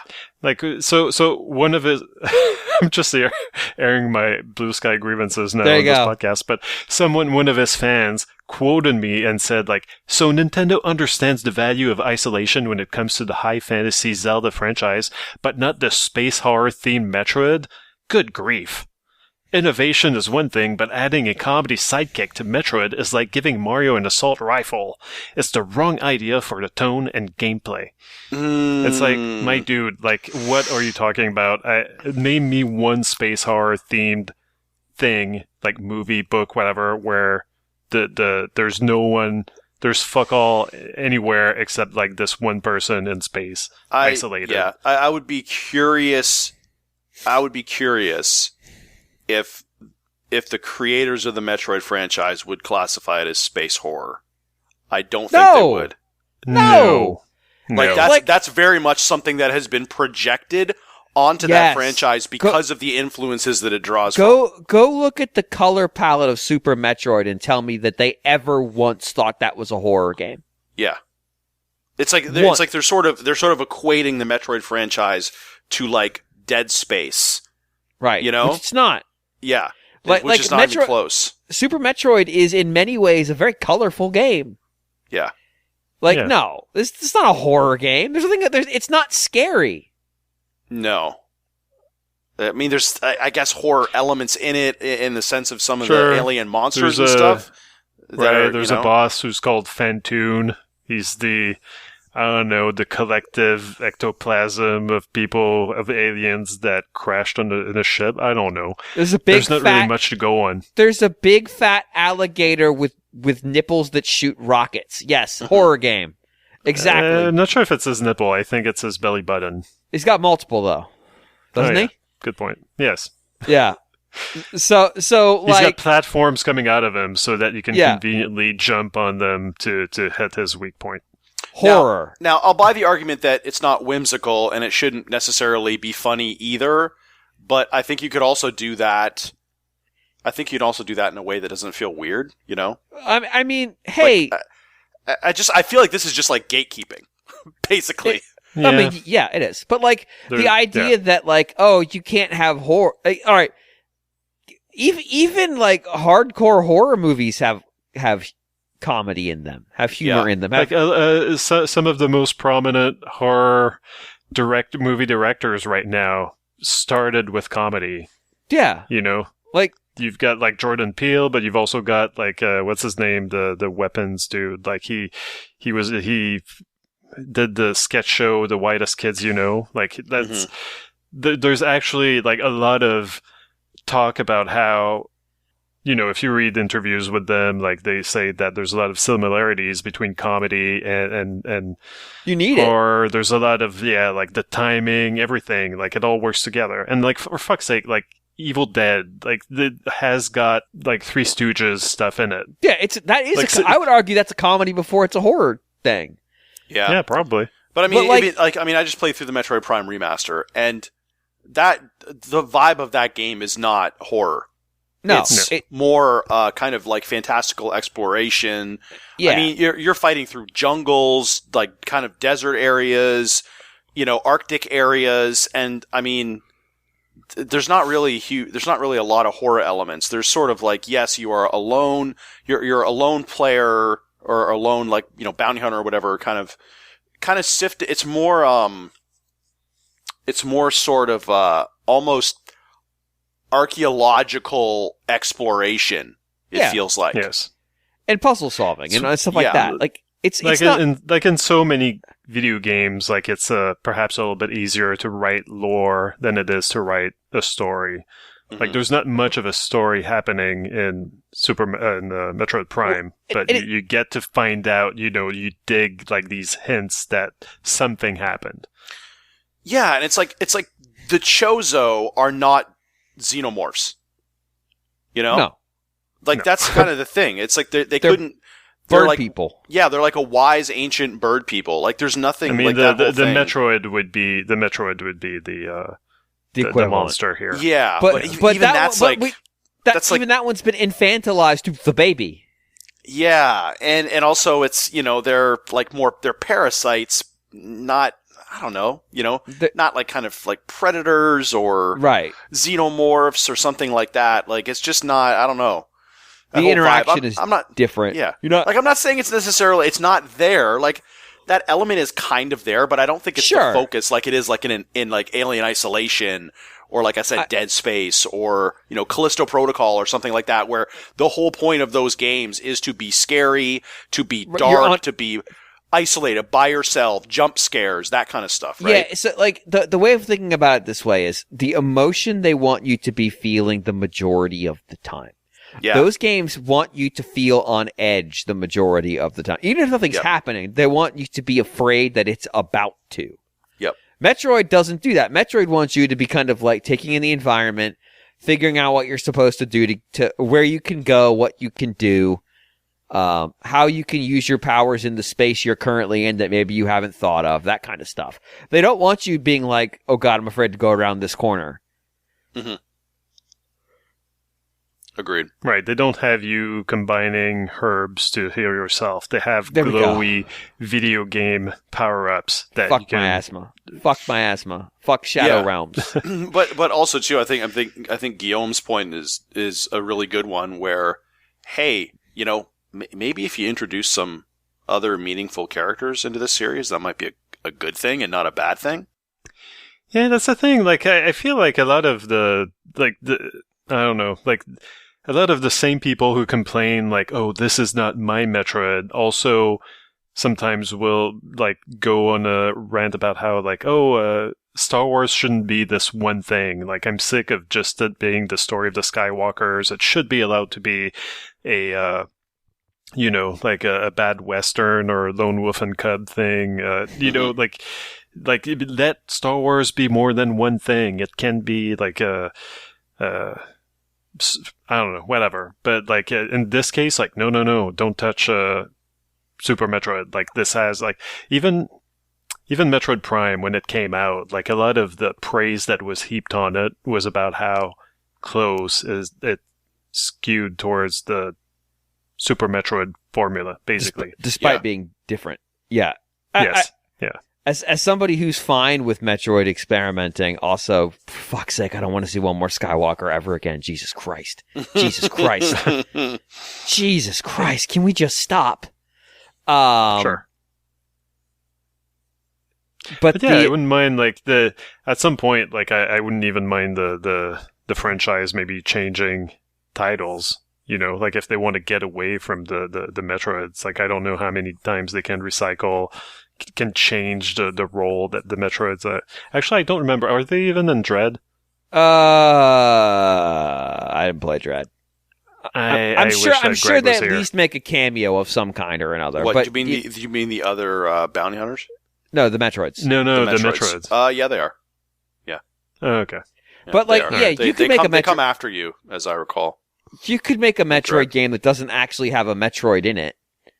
Like, I think that's probably fun. Especially now that Samus is like part Metroid or something. They've made Zelda games that don't have Zelda in it. Yeah, like, I mean, it's fine. I think one of the cool things about Prime 4 is that it is involving Psylocke, right? Like one of the other bounty hunters. That's actually cool. Mm-hmm. Man, fuck Psylocke. Yeah, I mean, fuck Psylocke, but I mean, it's like kind of an extension. Can we call the episode RFN episode 953 fuck Psylocke, I'm talking to you, John Raridan? Well, but you know what I'm saying, right? Like, it's cool that like that's a character that they can flesh out, right? Well, because like they kind of drop them into like I think Psylocke probably appeared in Metroid Prime Hunters first. Yes, Hunters, and then he's in 3 as a brief cameo. Yeah, and might I add that in Metroid Prime Hunters, they dropped all of these like separate, all these new characters, and no one freaked out. Yeah, no one freaked out. No, people. People did freak out. They about did, yeah, Hunters. but that was like a side game, so it was okay. I guess. was actually one of the people who was freaking out, and I regret it. Yeah. But again, I was, in the toxic God environment damn of it, the Guillaume. IGN DS boards. I guess Send your emails to it's RFN come at to roost. NintendoWorldReport.com. So you're saying, so here we go to the crux of it. So you were one of those people, and now you're reformed. I was one of those Metroid purists who was like, why does it have to be called Metroid? Like, this is not a Metroid game, etc., etc. I've chilled out a lot since then. I actually think, John, you also touched on something when you said like it's not really a great narrative game. It's a game where events kind of happen. It's really hard to tell a story when you have a silent character with no one to reflect the story against. Yeah. Like, you can tell the beats of a story because obviously you have the encountering certain enemies, killing them, all that stuff. But like that, Retro tried to solve that in large part with the scan visor. But like, the scan visor requires you read. And like, man, I don't know that people who use TikTok as their primary form of entertainment know how to read. Yeah. And I'm not saying they don't read. I'm saying they're probably illiterate because it rotted their brain away. But I mean, it's just like, like when you play an Elder Scrolls game, do you read all the lore books? I sure as hell don't. And I like that stuff. Because there's like 800 million of them. Ain't nobody got time for that. Yeah. And I mean, I don't know how many people are I'm not going to go back and replay Metroid Prime Remastered just so I can get that last lore book from that, or the last scan from that one boss where you have to scan it twice. Jesus. Oof. My recommendation to you, John, is scan every enemy 3 times, just to be sure. Just to be sure. Because, like, what if it changes again? Yeah. Oh my God!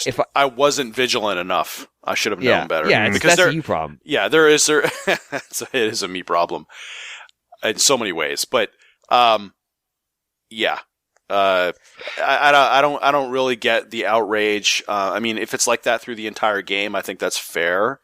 But just to kind of play the tutorial and claim that like one character is talking too much or too annoying and it ruins the mystique of the entire game is a massive overreaction.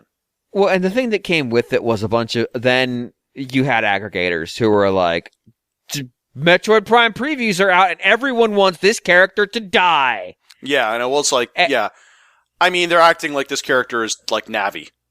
So. Right. Well, and so the thing, we talked about this earlier, why the internet doesn't work anymore. And it's because of aggregation. It's because of AI slop content. I don't mean like slop AI images and video. Oh, that's a major problem.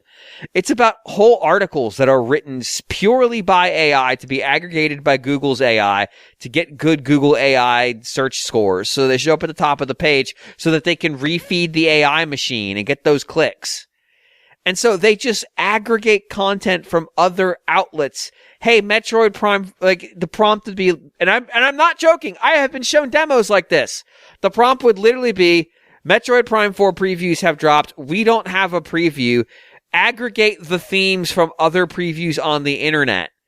And then it would spit out an article that clearly calls it an aggregation, but it would look for themes that are distinct, and it would pick up things like this character.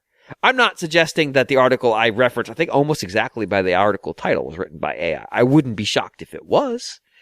Or if somebody put the prompt in there specifically to be like, reference Miles.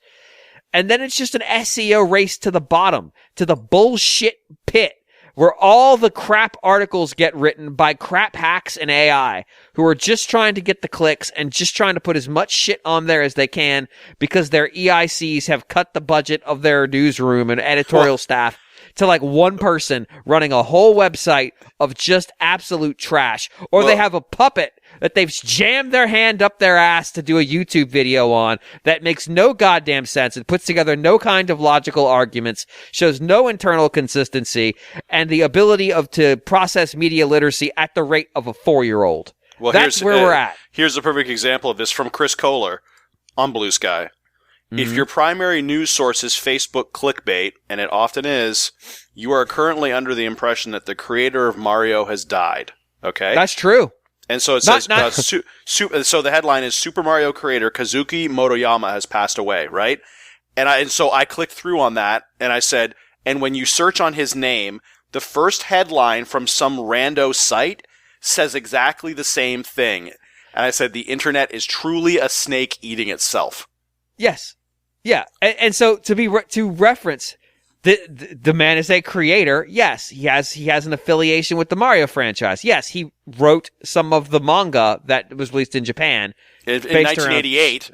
Yes. Like years after Super Mario even existed, years after Mario was conceived as a character. Yes, but he did not create Mario. Yeah. But again, it's like saying Frank Miller created Batman. He created my Batman, John. The Dark Knight. James. The Dark Knight. That's not true. Every Batman is bad Batman. It's just bad Batman all the way down. But the issue is largely that the aggregation, essentially when you aggregate stuff, you lose any sense of nuance, you lose any sense of context. It is literally taking the most boilerplate components of an article or of a thought, of an idea. Let's word it that way, of an idea, and distilling it down to the pieces that are most clickbaitable. And the eradication of the content, of the context around that content, oftentimes makes that content more reactable. And creates more reactionary engagement.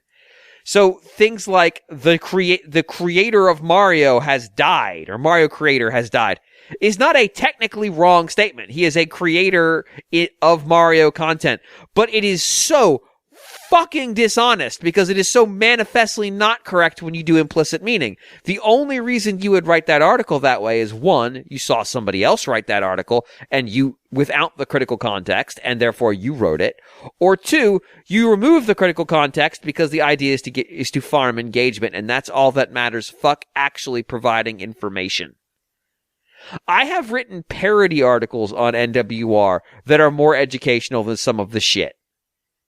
And again, these are articles that this one didn't get published, but it's a joke I thought was really funny, where I argued that the Mario Kart franchise was doomed because if you took a graph of the sales charts, and yes, that was a slam at Polygon, they deserve it, and that showed how the bar graph of the sales of the franchise kept going up.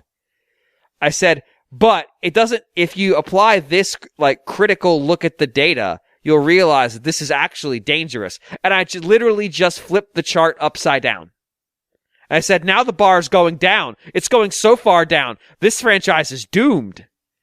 And then I wrote an entire article around that fallacy. I would not be fucking shocked to see a website pull that shit and not be doing it as parody. That's where we're at right now. And that's dark. The reason I didn't post that article is it's too fucking stupid. It's too stupid for me. It's too stupid for the guy who wrote 10,000 words about Horace Show Pony. Yeah. It's too dumb. Yeah, I mean, it's just like, it's classic overreaction that is then amplified 1,000 times. So. But hey, shove your hand up Puppet's ass and go in there and say Metroid is dead. But a good demo you didn't play. Yep. Do it. YouTube Gold. Mm. But again, it's not just like classic overreaction. It's that the aggregation, it's that the search indexing, it's that the engagement, it's that the shit that gets shared, all of that favors this kind of negative reactionary stuff. Mm-hmm. And as a consequence, it's self-perpetuating. People see that's what gets clicks, and so that's what they make. Yeah. It's not it's not traditionally what we refer to as yellow journalism, because A, it's not journalism, but B, they're not trying to get a political outcome. They're purely trying to get a green outcome. Mm-hmm. Green journalism, green non-journalism, green hackism. There we go. There it is. I did ask Raritan and Ronahan if I could do a sock puppet YouTube video. Like just a clearly poorly made sock puppet and just pure parody and see if I can get us in trouble. And they were like, yeah, that's fine. And I'm like, nah, it's too much work. I'd have to sacrifice a sock to draw eyes on it. But I don't know. The people won't see your sock if you wear it later. Like yeah, but I'll know. My socks are inside my shoes most of the time. I'll know this sock was involved in the great internet rant about Metroid. You won't be able to escape the shame. The sock will make me feel bad. Also, I was trying to figure out what voice I'd want to go with. Like, what obviously cartoonish voice I would use for the sock. Woo, it says the new Metroid has a terrible character in it. I was just hiding. That's a pretty good one. Hiding behind my couch. Can I do that voice for 22 minutes, which I think is the minimum for YouTube? The answer is probably no, but I part of me really wanted to find out. But then I was like, okay, but I don't have a camera to shoot it with. Could I hack the PlayStation's 3D camera for the VR and shoot it with that? Because that would also be very stupid. Like, how many ways can I make this the worst video possible? I did this before with the Wario best games of the 2010s, based entirely on how much of the box art was Wario. It's like, I'm not above this. I'd like to say I'm better than this, but I'm not. I don't know. Like I said, it's a fucking tutorial character. You're not supposed to like him. Like, it's just not Pokemon Z to A where you get fucking kidnapped. It's like there's at least some differentiation here. Lord. All right, do you want to do this last email? If we can make it quick. Sure. All right, I'll read it. Thomas writes, "Salutations, wonderful people. I have a strange disappointment with the Switch 2, and it's not that it's bad. It's that it's very much a better Switch. It's aptly named. Being an ancient child of the 1980s myself, I have been around for the changing of console guard since the SNES. To be frank, the Switch 2 feels more like an iterative upgrade than like the Game Boy Color or DSi or a new 3DS. It's fine, but it doesn't have the wonder of any of the other major Nintendo console launches. For as horrible as it went, even the Wii U had me excited for the possibilities that two-screen console could provide. Even if less drastically innovative consoles like the SNES and GameCube were such generational leaps that there was a true sense of wonder and awe. I haven't felt such an, quote, exclusive drought for Nintendo consoles since 2016. It really seems odd to me that the launch year for the new console would only have two major first-party exclusives. I'm looking forward to Metroid Prime, which is getting released on Switch, which is also getting released on Switch 1, and that's it? It's just for the sake of argument. He's excluding anything that came out on Switch 1, so that's like Pokemon Z to A. And then he noted in an edit out a bunch of other things like Kirby and Age of Imprisonment that are of no interest to him. So it's not that he doesn't know they exist. He just sort of hand waves them. Not for him.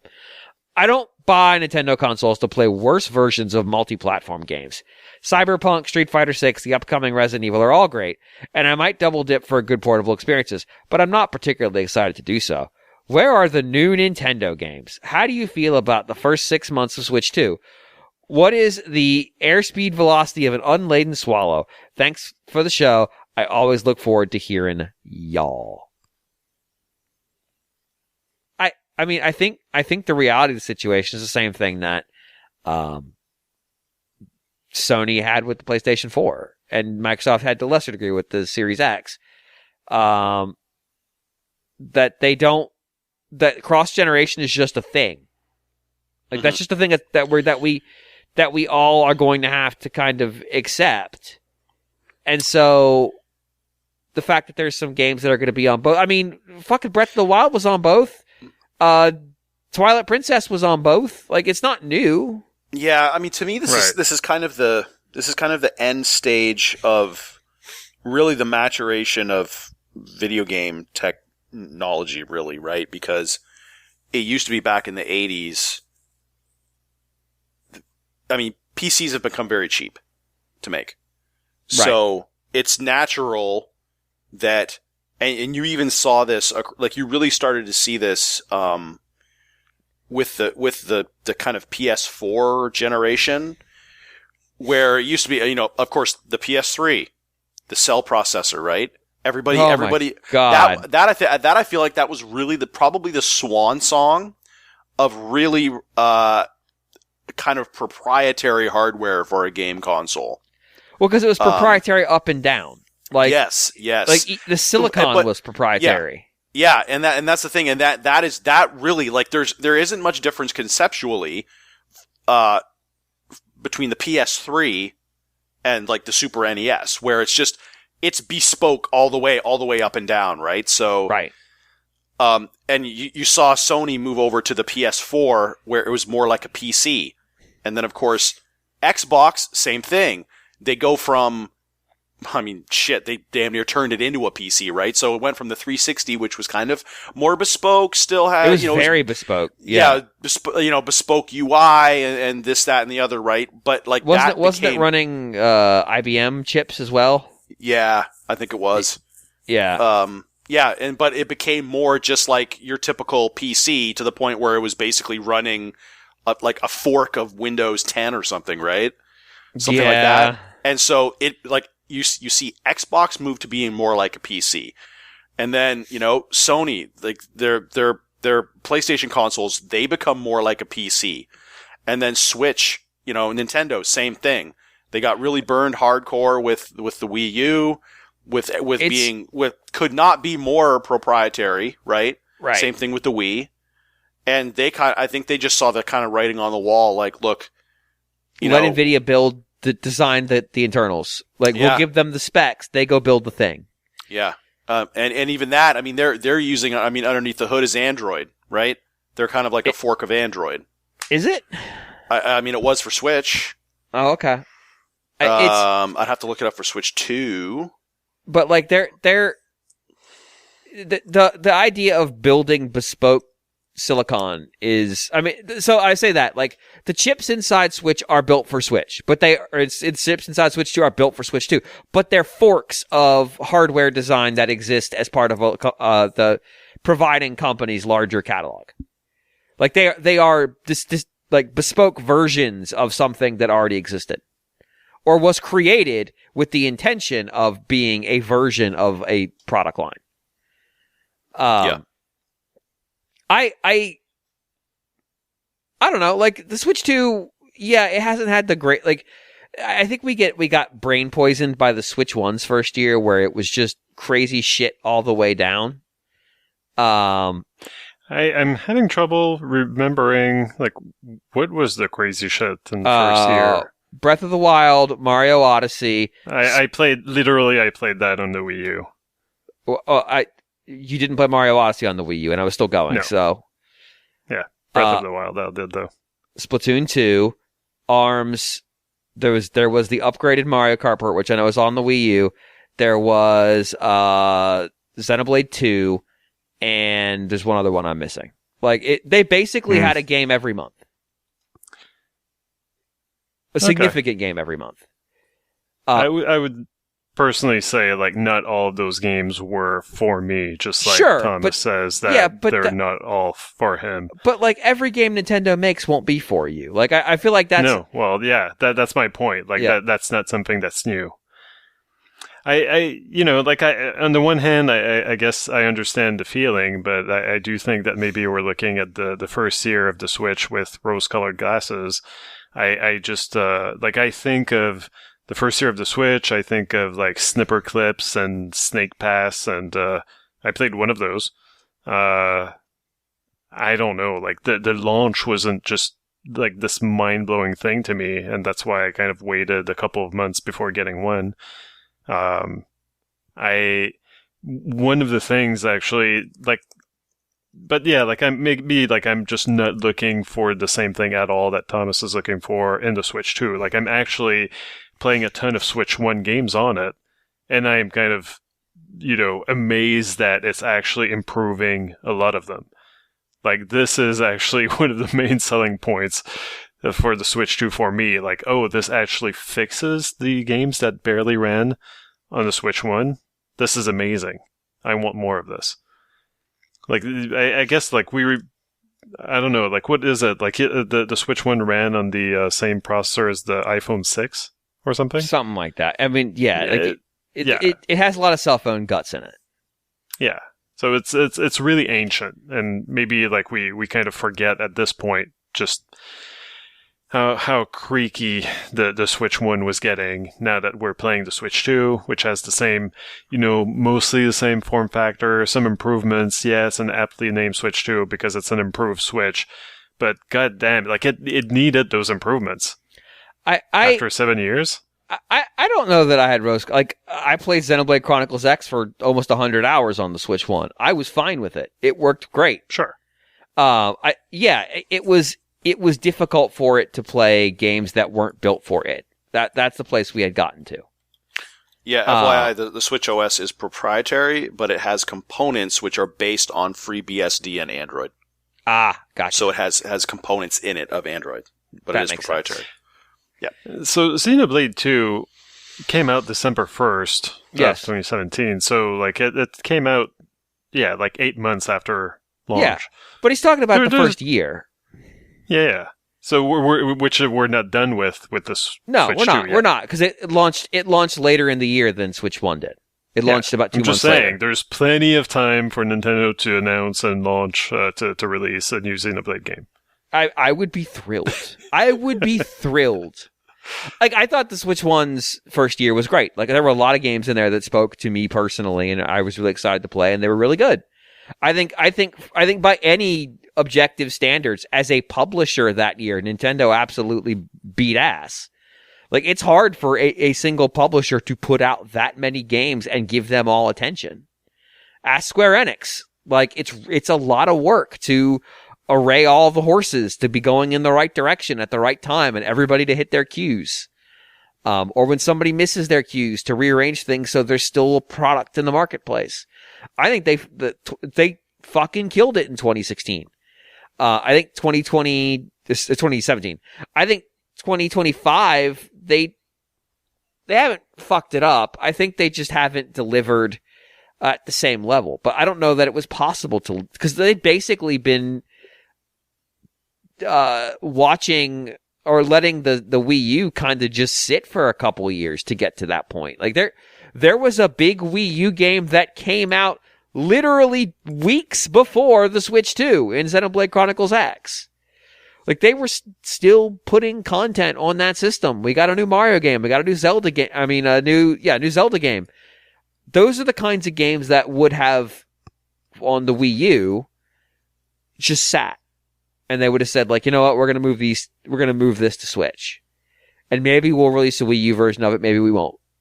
But Nintendo stuck to their guns because there's 100 million plus Wii U, Switches out there. 100 million plus Wii U's, Jesus Christ. There's 100 million plus Switches out there, so they wanted to put product in the marketplace for that audience. That's the big difference. The big difference is Nintendo could afford to just say, well, we're just not going to release a game for the Wii U. Like, fuck it. That system is dead. The Switch isn't dead. The Switch is still selling. There's 100 and... What's the current number? Let's see. It's 160 million, isn't it, for Switch? So that sounds right. Yeah, so I think it's 160 million. I think it's just under the PS2, I think. Yeah, which has seemingly finds more sales every time it gets close. Let's see, where is the exact number? But like ultimately, it's 154 million as of the end of last quarter. So it's probably tacked on a few million since then. They couldn't just not release games for it. It's too big of a success. So they couldn't sit on Tears of the Kingdom. They couldn't sit on Xenoblade Chronicles X Remastered. They couldn't sit on even Mario, but it came out a few years ago. Or what was that one called? The one with the getting high on fruit. Getting high on fruit? The Mario game where you would eat the flowers and then you'd end up like tripping balls till you ate the fruit. The 2D platformer that came out. What, Yoshi? No! It's the Mario game! Oh, Mario, oh, God, Mario, Wonder. Mario Wonder. There you go. Yeah. Oh, fuck me. Okay. It's like, yes. That was actually a good description. I don't know why. Yeah. Okay. Mario's tripping balls, man! I don't know what it's called. I mean, it happens so often, it's hard to pinpoint which one you're talking about. There you go. Particularly high, Mario. Like it like the marketplace conditions were just manifestly different from where they were on Wii U, where Wii U was an abject failure. Wii U's lifetime sales, John, do you know what they are? Guillaume, do you know what they are? I think Wii U's lifetime sales, isn't it something like 14 million or something? Guillaume, you got a guess? I think that John is close. He's close. No? Maybe it's 12? Like 12? 13.5. There you go. Yeah. Oh, okay. But Switch 2's lifetime sales as of the end of last quarter, 10.36. Oh, 10. Oh, yeah. Okay. So it's probably already past Wii U at this point. Nintendo could absolutely fucking ignore the Wii U. But Switch, 154. Nope. And because all of the Switch games can be played on Switch 2, nope. Absolutely cannot ignore the Switch. The other difference is they're launching Switch 2.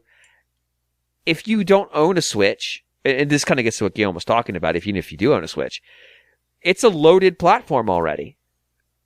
Like, there's hundreds and hundreds and hundreds and hundreds of games that you can play. There's thousands of games you could play. You shouldn't. Many of them you should not. But there's hundreds of games that are worth at least considering playing already. So it was a completely different thing from launching a platform that has none games to launching a platform that has more games than maybe any system that's ever existed. Entirely possible at this point. The eShop is a hellscape. The eShop is a unimaginable hellscape full of content. But there's also a shitload of good stuff. I want to quickly mention also that the point about the exclusives I get, but it seems to be more of an outdated kind of concern for a lot of console consumers, because it seems like Nintendo getting exclusives at all is kind of already something. Well, he calls it as first-party exclusives, but I get your point. Right. But I mean, like, Microsoft is slowly putting their stuff on the PlayStation. So, like, the exclusives are kind of disappearing from the Xbox ecosystem. And even Sony has been, like, they take their time, but they've been putting their games on PC. Like, it's like a year lag. Yeah. Nintendo doesn't do that. No. So yes, like if you want to keep buying the new Nintendo games, yeah, you did have to buy a Switch 2. And yeah, so that's your ticket for keeping playing the latest Nintendo games. Hey, John, that's all there is to it, I guess. Yeah. John, was R-Type Delta the one where they talked about coffee all the time? No. No. That's Raiden. You're right. Yeah, it's Raiden 6, I think. R-Type Delta's on Switch 4. now. Yeah. It's probably 4. Yeah, right. I don't think they got. It was did Raiden, they get to 6? 6? Yeah, no, you're right. You're right, Guillaume. It's Raiden 4. Okay. There's a coloring book for adults 2 came out today. The sequel to Coloring Book for Adults 1 on Switch. Like I said, as an eShop game? Yes. Like I said, there are thousands of eShop games. There are hundreds of them that you could play and probably have a good time. There are many more that I wish I could gift to John Lindemann. I would love to gift John Lindemann a game simply called Hentai Vision. Wow. Yeah. Came out today. Sale ends in 19 days, Don. I could buy this allegedly $20 game for $2 right now to send to you, which it just has pictures. That game has never been $20. No, and it never will be. No. A refined puzzle experience where sensual art meets serene gameplay, uncovers stunning portraits of feminine allure. That doesn't sound bad. Each crafted with emotion, elegance, and vivid detail. I mean, I will say, I like serene gameplay. As you assemble each image. God damn it. I mean, who doesn't? You reveal not just a masterpiece, but a moment of quiet admiration. What the fuck? I mean, I'm more about the serene gameplay part of it, but, you know, whatever comes along with it, I'm totally cool with. You're good with the quiet admiration. Mm-hmm. I'm pretty sure these are not AI images of a woman. This is they actually took pictures of a woman, which is a step up from where we've been. Where it's this one might not. I'm pretty sure that's still real. Just heavily photoshopped, but like, trust me, there's plenty. It's just different. Life is just different now. Sumiki Garashi, create a wonderful Sumiko Island. Great. I'm going to go create a wonderful Sumiko Island. Anyway, if you want to create a wonderful Sumiko Island, whatever the fuck that is, you can send your emails to rfn@nintendoworldreport.com. That's rfn at nintendoworldreport.com. It's an email address for a website that has a podcast, and that's us. And if you do that, us, the four of us assembled, Greg's just very quiet, may in fact answer said email. Or answer implies we will provide you with a meaningful answer. We told you to blame fucking Nerf on the kid's grandmother, so, you know, what do we know? But since Greg is definitely here, I'm going to ask him what the music for this week should be. When we come back next week, we will have a retroactive. You will need to start playing right away because it will be a narrow window. But Greg, I asked him for a song, and he gave a song. That song from him to coincide with the 25th anniversary on November 21st, which is now because we have changed dates. It's, I guess that's Agave, Agave. Stage 2-1 from Sin and Punishment, Successor of the Earth, which is the N64 Sin and Punishment. And he notes, an added benefit of this song being presented out of context, not being overwhelmed by the yelps and taunts of the chatty mutant cat thing, which is the enemy you are fighting. So, on that, bye everybody. Later.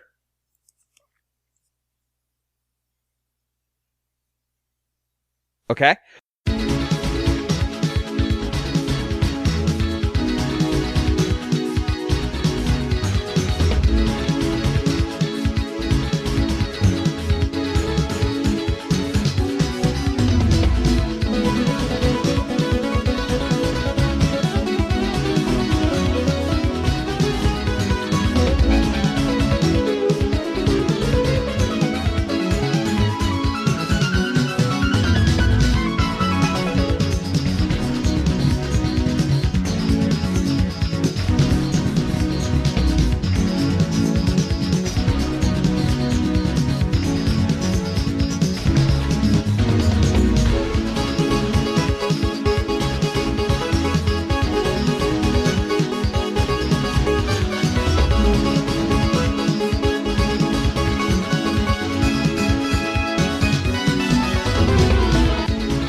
No, I did say bye. Oh, fuck me. Did I not? Shit, did I? Bye. Yeah, I did mute myself. Okay, and Yeah. Yeah. Bye. There. Got another one just in case. Just in case.